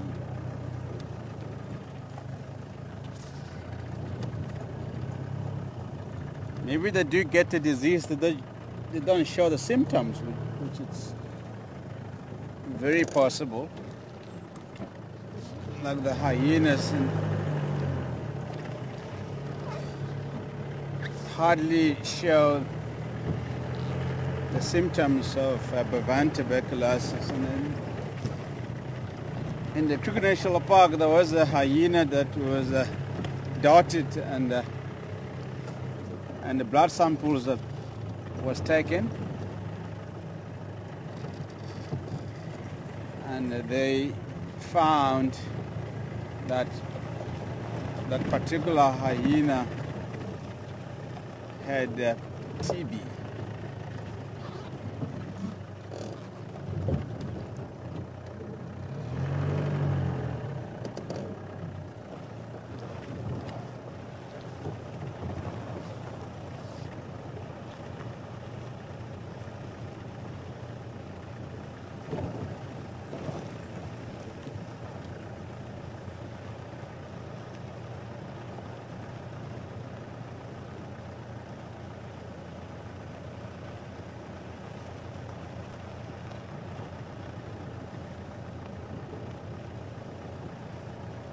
So there's been a dedicated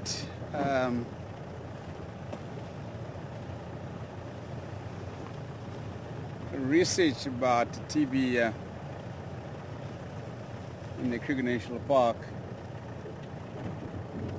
for the past 2 decades, 3 decades.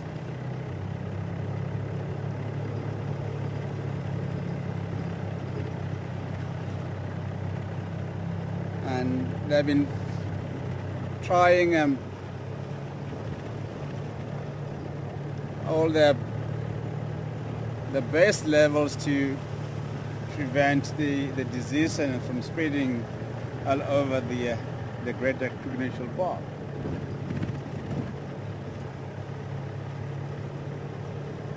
And what they did, and in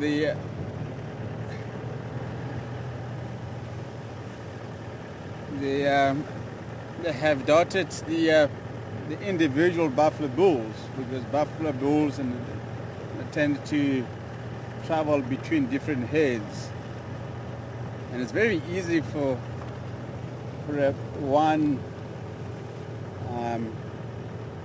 affected buffalo bull to spread the disease to the other buffaloes. So what they did, and they have dotted those individual buffalo bulls, and then they took the blood samples and to check if the animal was infected or not. But if they find that the buffalo bull is infected, then they will install the cola, radio transmitting cola on the buffalo, and then every day, and then they will monitor the movement of that particular buffalo bull, and if they see that it's moving out of the demarcated area, and then they will, I don't know how to try and push it back to the area where it's not supposed to leave. But yeah, that's why they do it. They just monitor the movement, because they say that most of the buffalo in the southern part of the Kruger National Park have been infected by bovine tuberculosis since 1960s. And most of the buffaloes in the northern part of the Kruger are free disease, and they don't want them to affect the free disease buffalo.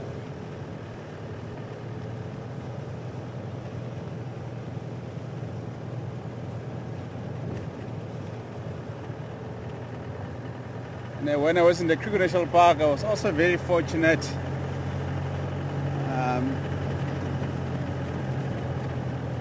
that I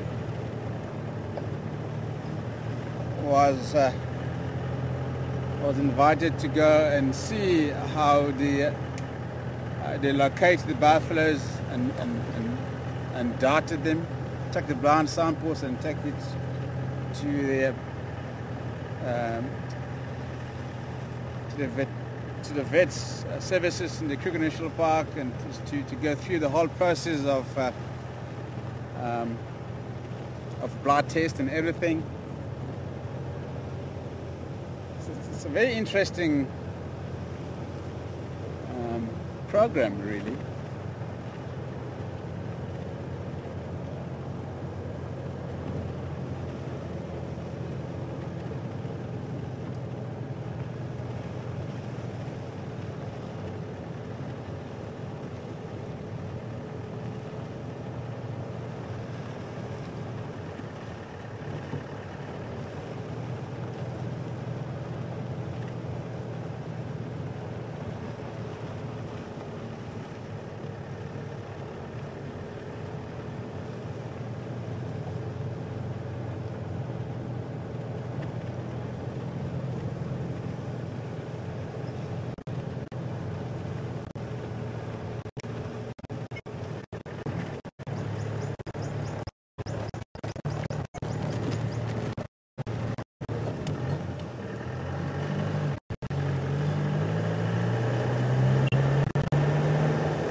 There are also some pride of lines that don't show any symptoms of TB or feline AIDS.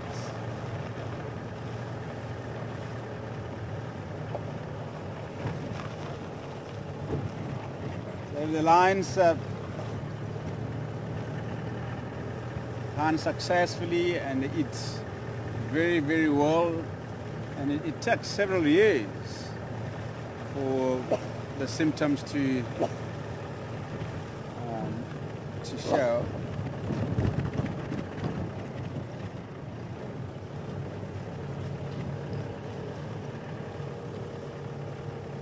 And there were also female lions that had the TB in the Kruger National Park, and we couldn't tell because they were in excellent conditions, they were hunting successfully, and until the vet came out and dotted them, took the blood samples, and they brought the results back.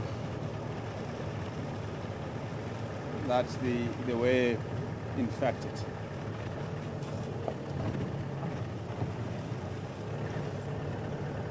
I was amazed of the positive results.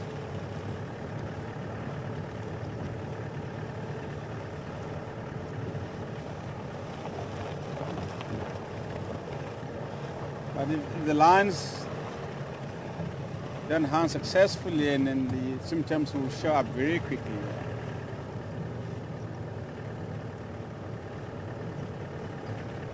Very, very quickly. And they also die very, very quickly.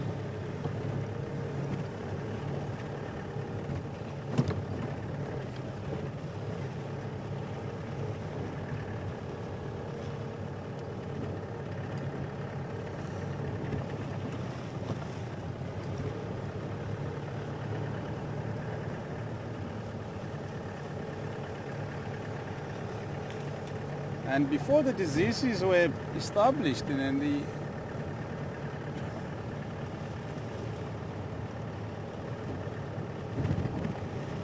the lions population had declined tremendously for the past 2 decades. Shortly after the disease was discovered, and then start preventing it in many different ways, and then the lion's population has increased to a certain degree.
The area station at the Ngala lock of Triple M.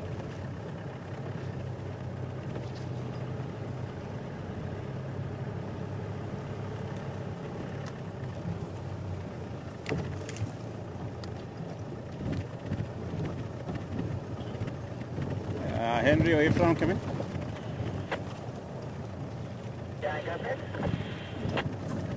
Any news on the Ngala, on the Bamba? The one on the bubble side. I checked the one in Triple Air was shooting that a bit. Okay, copy, thanks.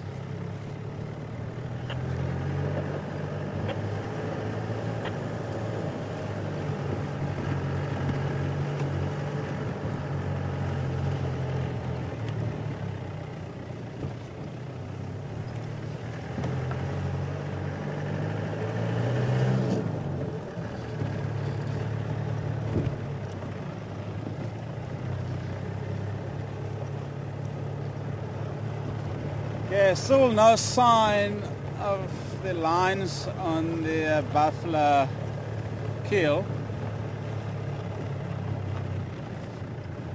I'm going to ask for another update in the next half an hour.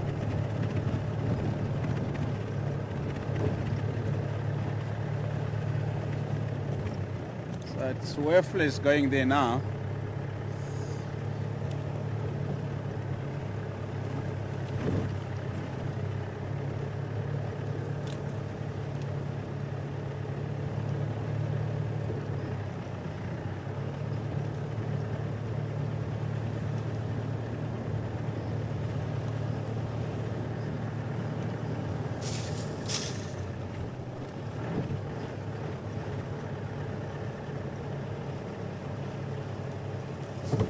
Just going to go via Chelopens again and possibly head down towards Gowrie Dam, see if there's any movement around the dam. Now there were elephants there earlier and they headed south, so we might bump on them on Peendams Road between Chelopens and Gowrie Dam. So we did Gowrie cut line, there's no tracks there, and we're going to do Voss's Nest Road down towards Spaghetti Crossing up to Chelopens.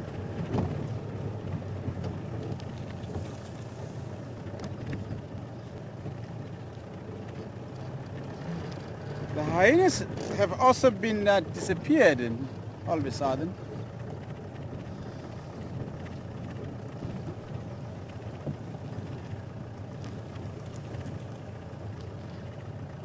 Spotted hyenas.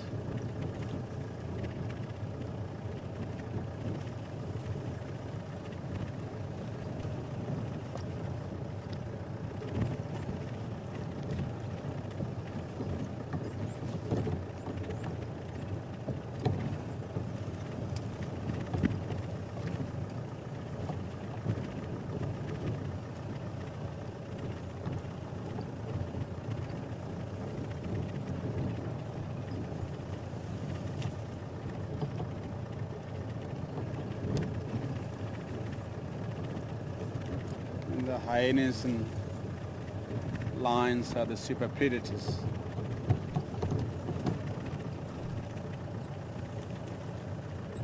In this area the hyenas don't hunt actively like they do in the other areas in countries, like in Botswana. I've seen documentaries of hyenas hunting actively, and the lions often scavenge from the hyenas. Whereas in this part of the world, the hyenas often scavenge from the lions, which is the other way around, it's verse verse. And they tend to travel in the large plains, especially the Southern Sand, where the predation is very, very high, and they often try and drive the lions and leopards off the kills.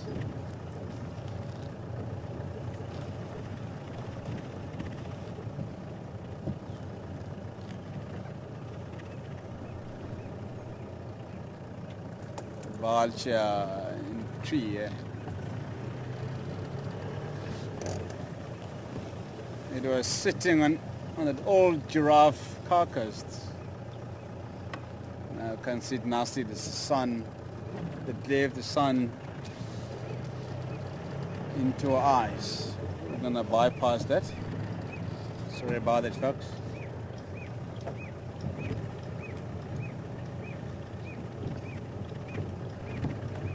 Then maybe in the next 2 years or 5 years or so, the hyenas in this area will also hunt actively, but at the moment the population is very small, and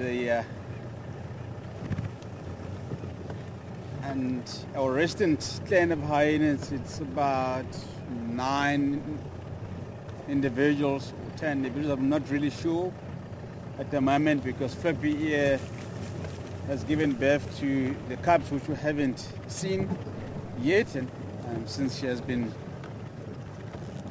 hiding them away from us. But yeah, maybe they will start hunting actively in the next 2 years or 5 years. At the moment, the clan is very small, and so it's not easy for them to hunt in a group, because they need to cover as much ground as possible to find food. So they forage individually, yes, to try and cover more ground.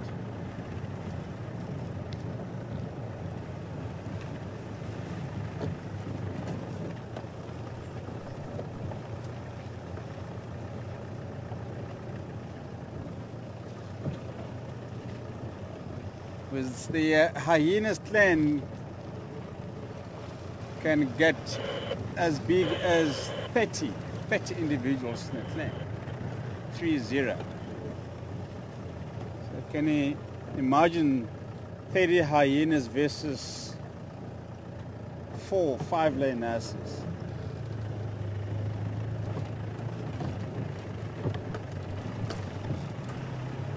It's going to be a very, very interesting conflict and interaction. So there's no way that 5 or 6 lionesses and will stand the ground against 30 hyenas. And 30 hyenas could easily go for a kudu up to a buffalo cow, possibly.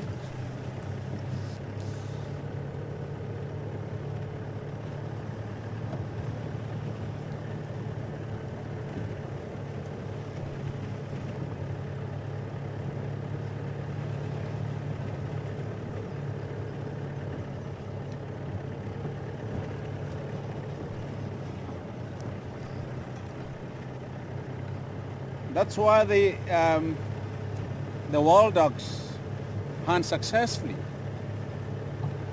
because they live in hunting packs.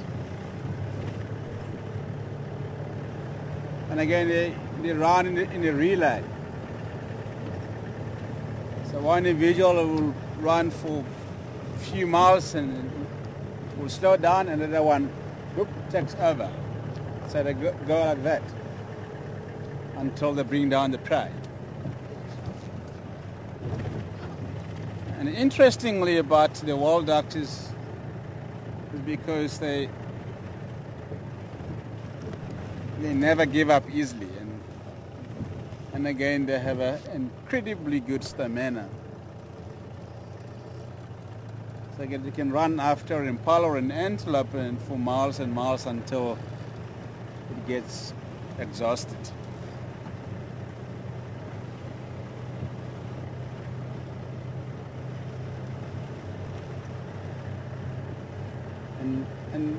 And sometimes when they are hunting a large herd of impala, and they will try and split up this vulture there, split up in a smaller numbers. So let's say it's a pack of 30, and then 6 or 7 group will go the other way, and the other 4 or 5 different groups and will chase their own individual impala or whatever the antelope that they are hunting. So if they come in an area like in the fenced reserves, and then the wild ducks and will wipe down the antelope population within 2 months or 3 months, depending on how large the area is, and then again how the antelope population is. So they also need a large reserve with abundant antelopes to be able to survive.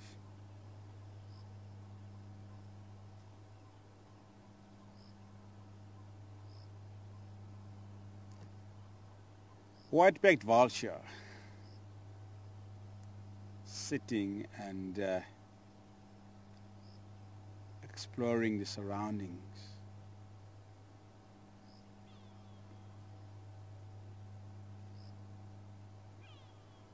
They tend to sit in the dead trees just to have a good view of the surrounding ground, and so keeping an eye open at the other birds of prey like the tawny eagles or Butterley eagles.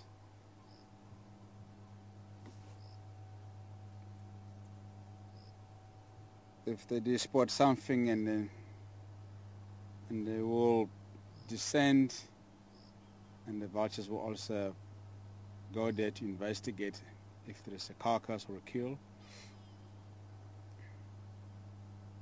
So they also play by eye. So he's constantly looking around, just looking for things.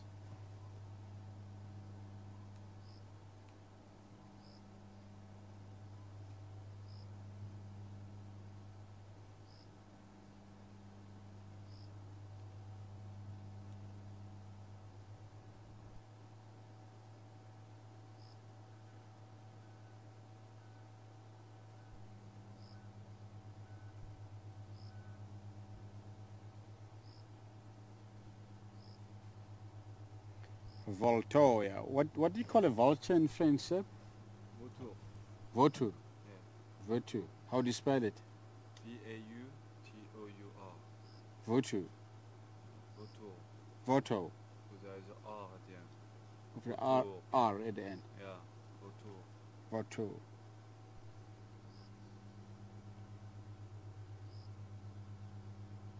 Koti, we call it Kotin Shangan. K-O-T-I. Koti. Koti. That's one vulture, but more vultures, it's Makoti. That's the whole bunch of vultures, yeah, Makoti. So just a Koti because it's by itself. And Koti apparently means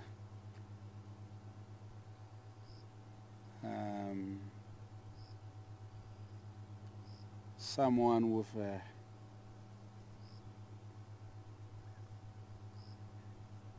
incredible sharp eyes, which is a very good name for a vulture because the birds have got a very, very sharp eyesight.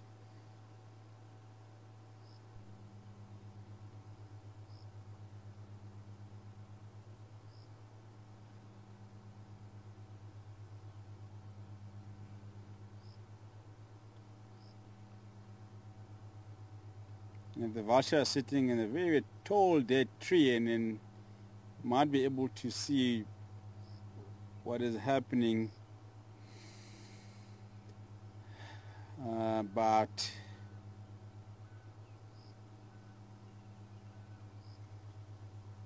20 kilometers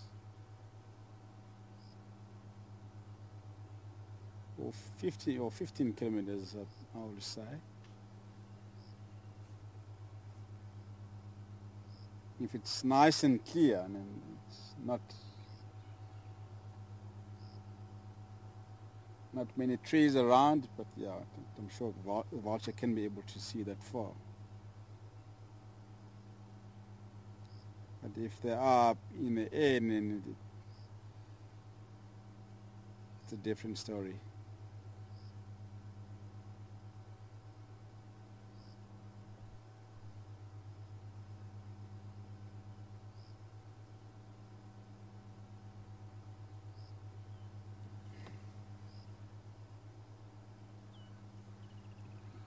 I think they are still nibbling on the dry pieces of meat on that old giraffe carcass. Because I saw one vulture was taking off from there earlier.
Yeah, squirrel.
We are approaching Gowrie Dam at the moment on Queen Dams Road.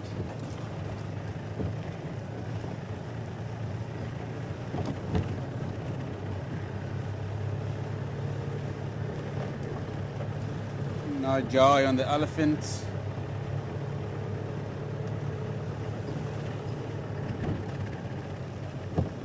Presumably they are still in the drainage line here south of Gowrie Dam, so they haven't popped out yet.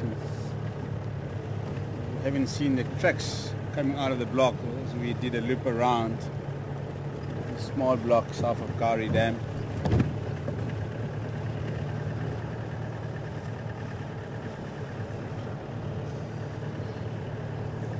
we have seen enough elephants, and we had a good sighting of the elephants in the beginning of the drive. Hippos are playing there, yeah.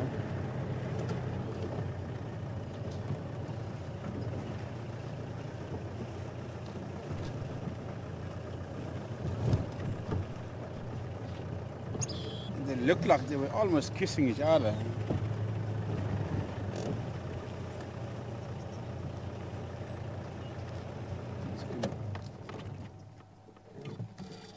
So we're not going to bother ourselves on looking for the elephants. We're just going to try and find some kids before the end of the drive.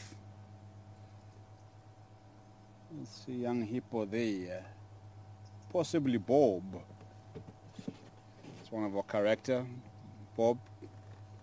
Young hippo that was born live here at Gowrie Dam last year.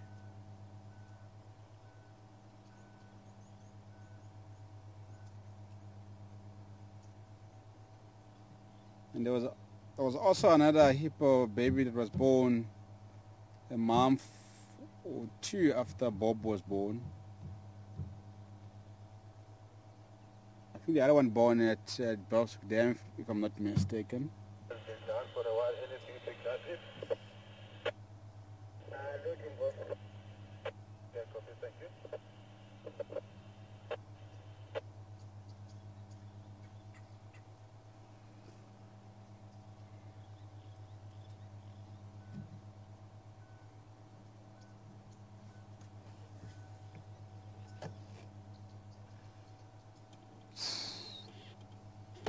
Hippo.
I think I should name this particular dip Induna's Dip or Induna's Crossing.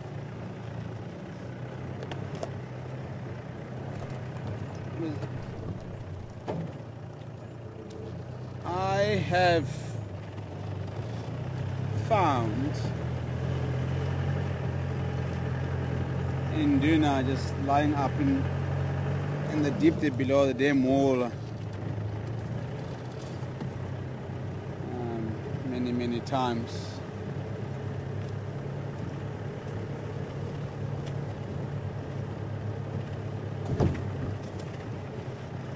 Maybe more than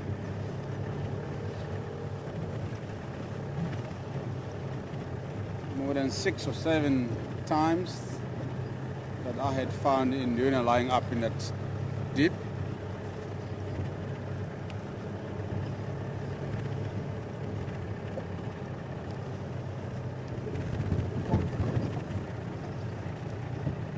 And every time I drive through that dip then and I looked in the same area where I often find him sleeping.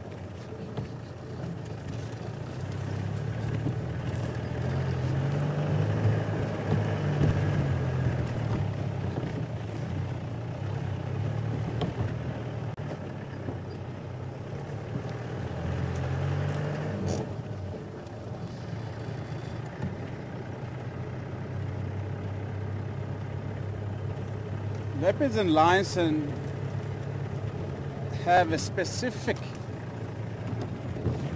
favorite places that they will go and visit on a regular basis.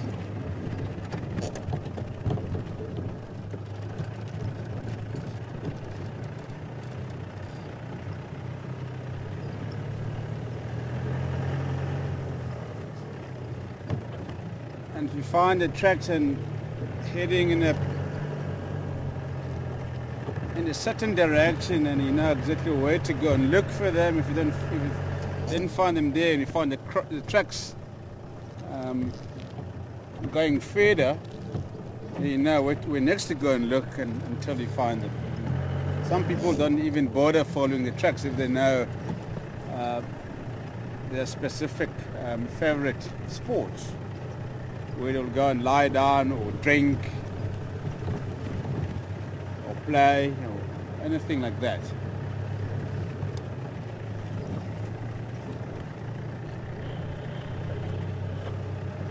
It's just amazing how the lions, and leopards, and will choose the specific areas as their the most favorite sports.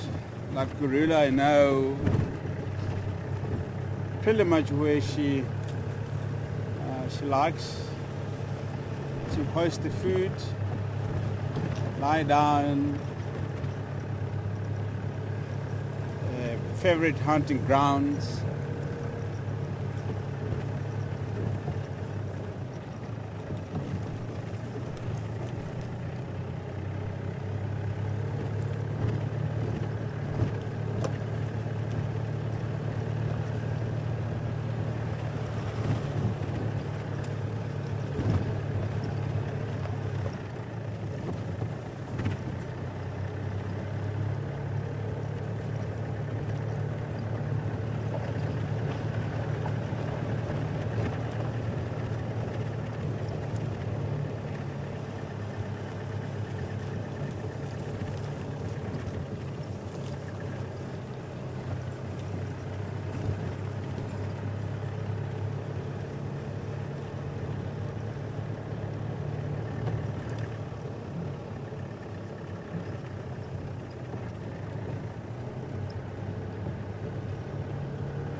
Great.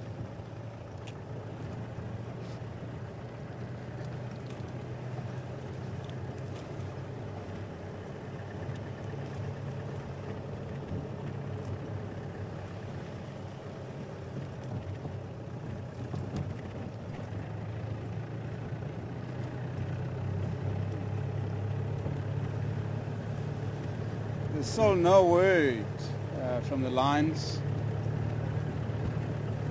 on the kill. So they haven't returned to the carcass yet.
Lions usually return to the carcass. They're unlike cheetahs that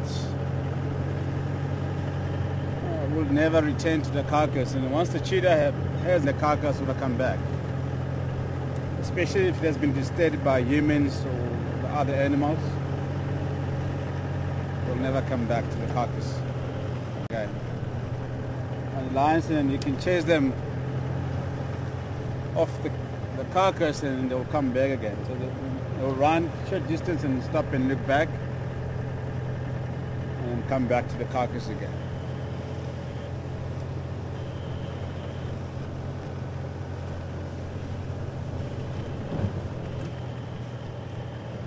And the reason why the cheetahs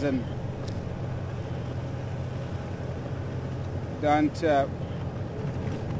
go back to the carcass after it has been chased away or disturbed is because it's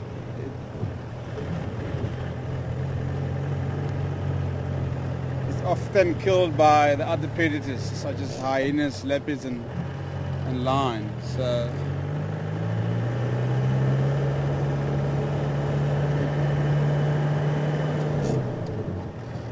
It doesn't want to risk its life by coming back to the carcass.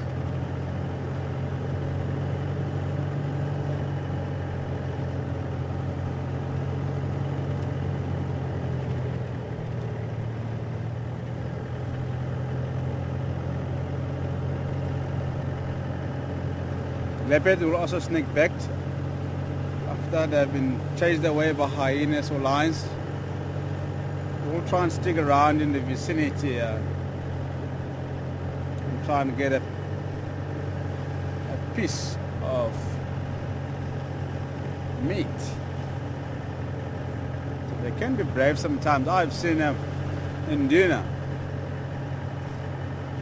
sitting and waiting and on the outskirts of the buffalo kill, and there were lions feeding on the kill, and he stayed there for 2 days until the lions moved off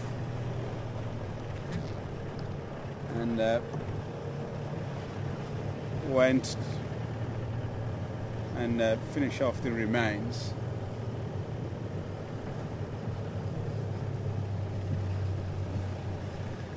So cheetahs don't have that guts.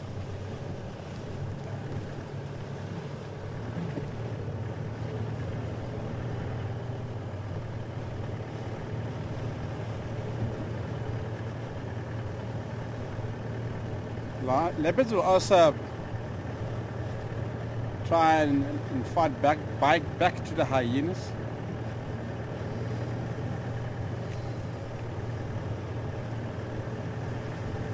Especially the males, leopards, will stand the ground against the hyena, especially if it's one hyena versus one leopard.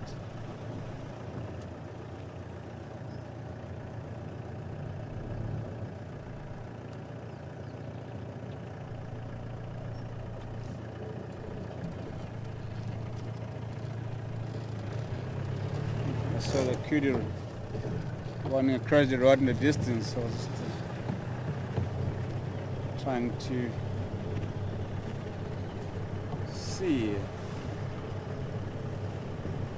there was anything chasing it.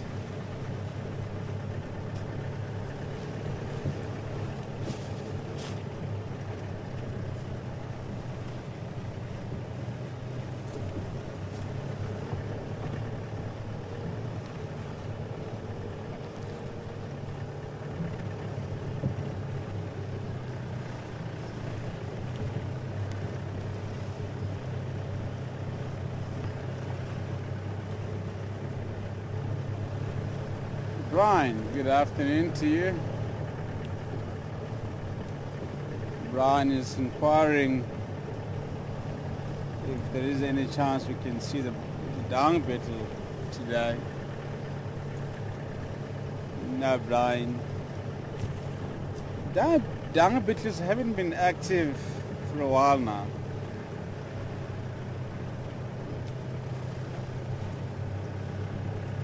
So they were very, very active just in the beginning of the rain for about 2 months or so, and they have suddenly been disappeared.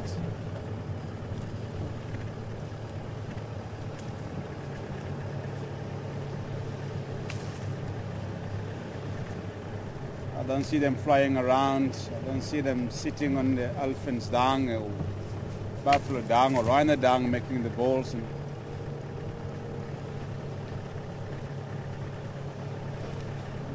there must be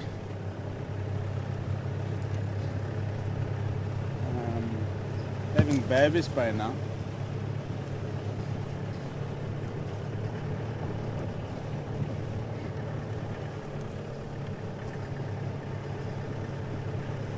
We're now February. Yep.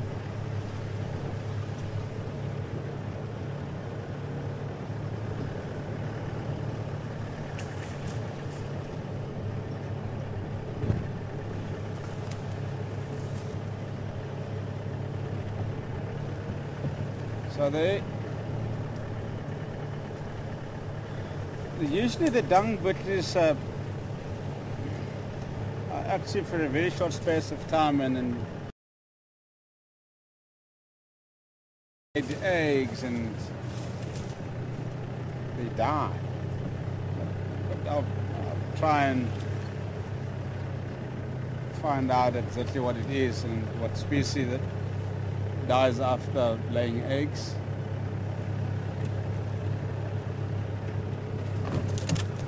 But they've got a very, very short lifespan.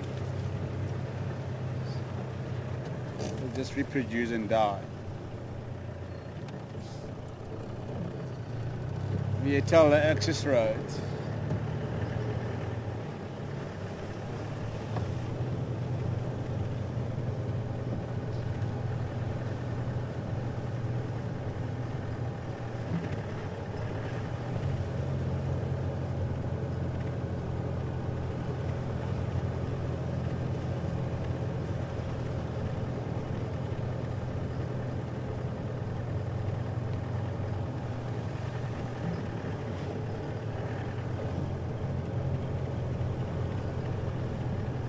Getting cold now.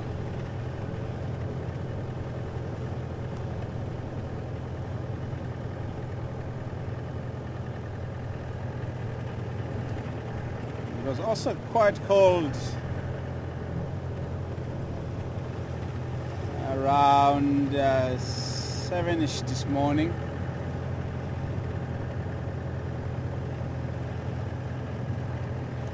We thought that the cold front is probably coming through.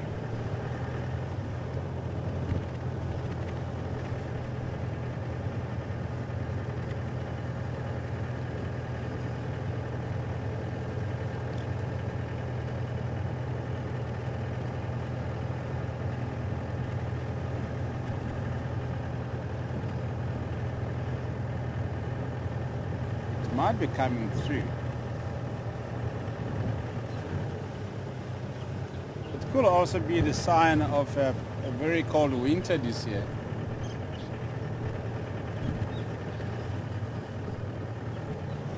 So we have about, tomorrow is the end of February, so March, April, May, we're going to start getting more and more cold. June, July, wow. Going to be freezing cold, especially in the early morning before the sun rises, and after the sun sets, temperature drops instantly.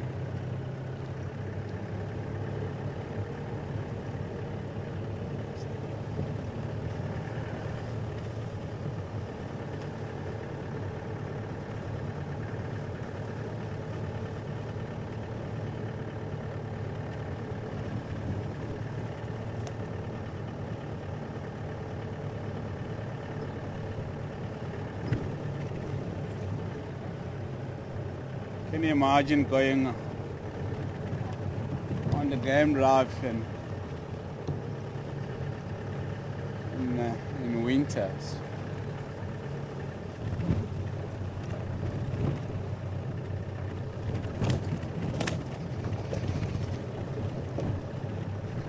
You get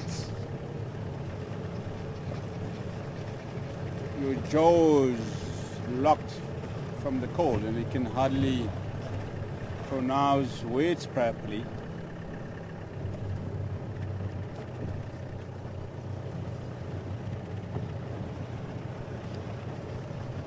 You can't even take your hand out of your pocket to point at something. I remember many years ago when I was still a tracker and went out in the early morning, it was freezing cold. And the worst part of it is we were driving along the river. Wow. I was cold. Sitting on the tracker seat there up front. And I see something I couldn't take my hand out of the pocket. I said, oh, there's a giraffe or something. And I just did this with my head. There's something there. There's something there. If I want the ranger to stop, then I say, okay, hey, stop the vehicle.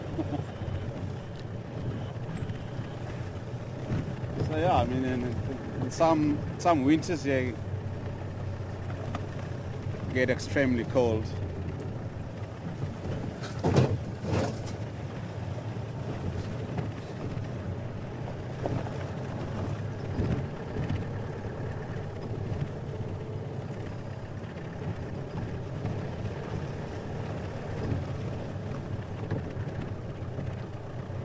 But the northern part of the Sabi Sands, where we are, doesn't get as cold as the Southern Sands.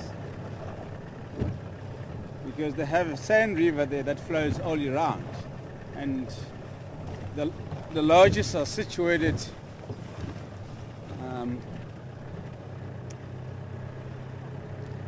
along the river. And you wake up in the morning, you can see this steam of cold on the surface of the water. And you know that it's very cold.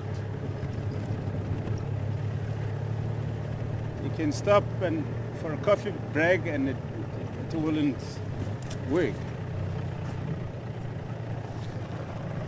And if you have something cold on your fingers or hands and you can hear the blood, it feels like what they call the needle something. You feel like a needle's poking in your fingers.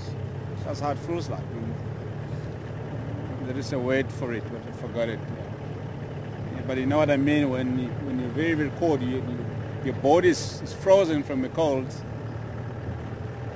And you put something warm on your hands or your body and you can feel the blood circulating within your body, and it's very, very painful because it feels like a needle poking on you. What's the word for it? Do you know? I forgot it. It's needle something. Pain in the needles. Maybe I can.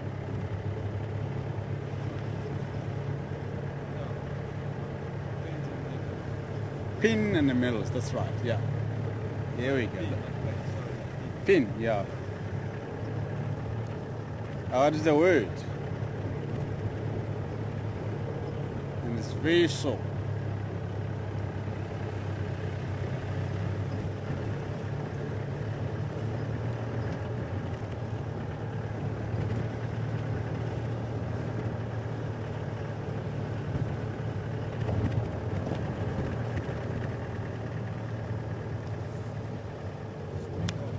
Some elephants to close with, some elephants.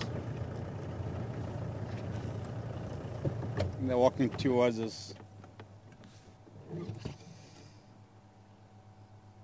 Just as we're about to say goodbye to you folks, and what a beautiful start and a beautiful ending with a small herd of elephants on quarantine, and some impalas just to your right as well.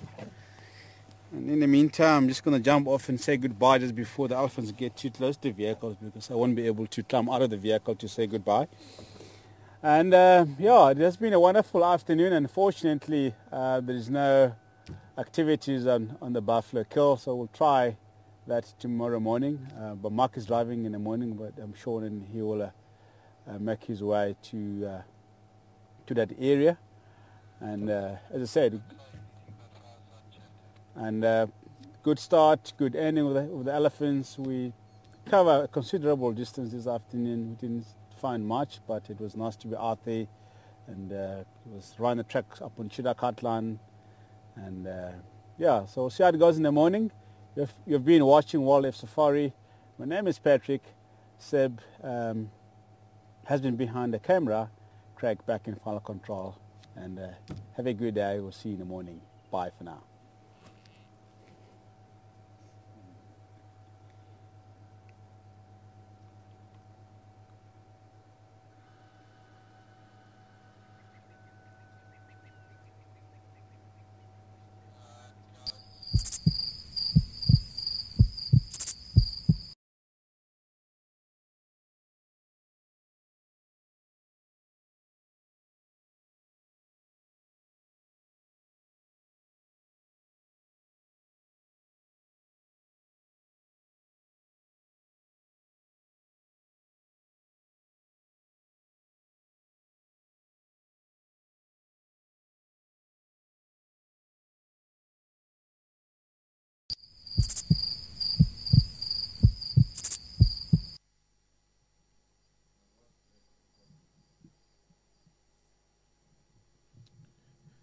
Hi everyone, this is Craig in Final Control, and thank you for joining us for our PM Safari. And Mark's going to be doing a remarkable creatures chat with you this evening at 7 o'clock, so you're welcome to join him. That'll be on the Safari channel stream at 7 o'clock Central African time. So stay tuned, and Mark will be chatting to you in a little while.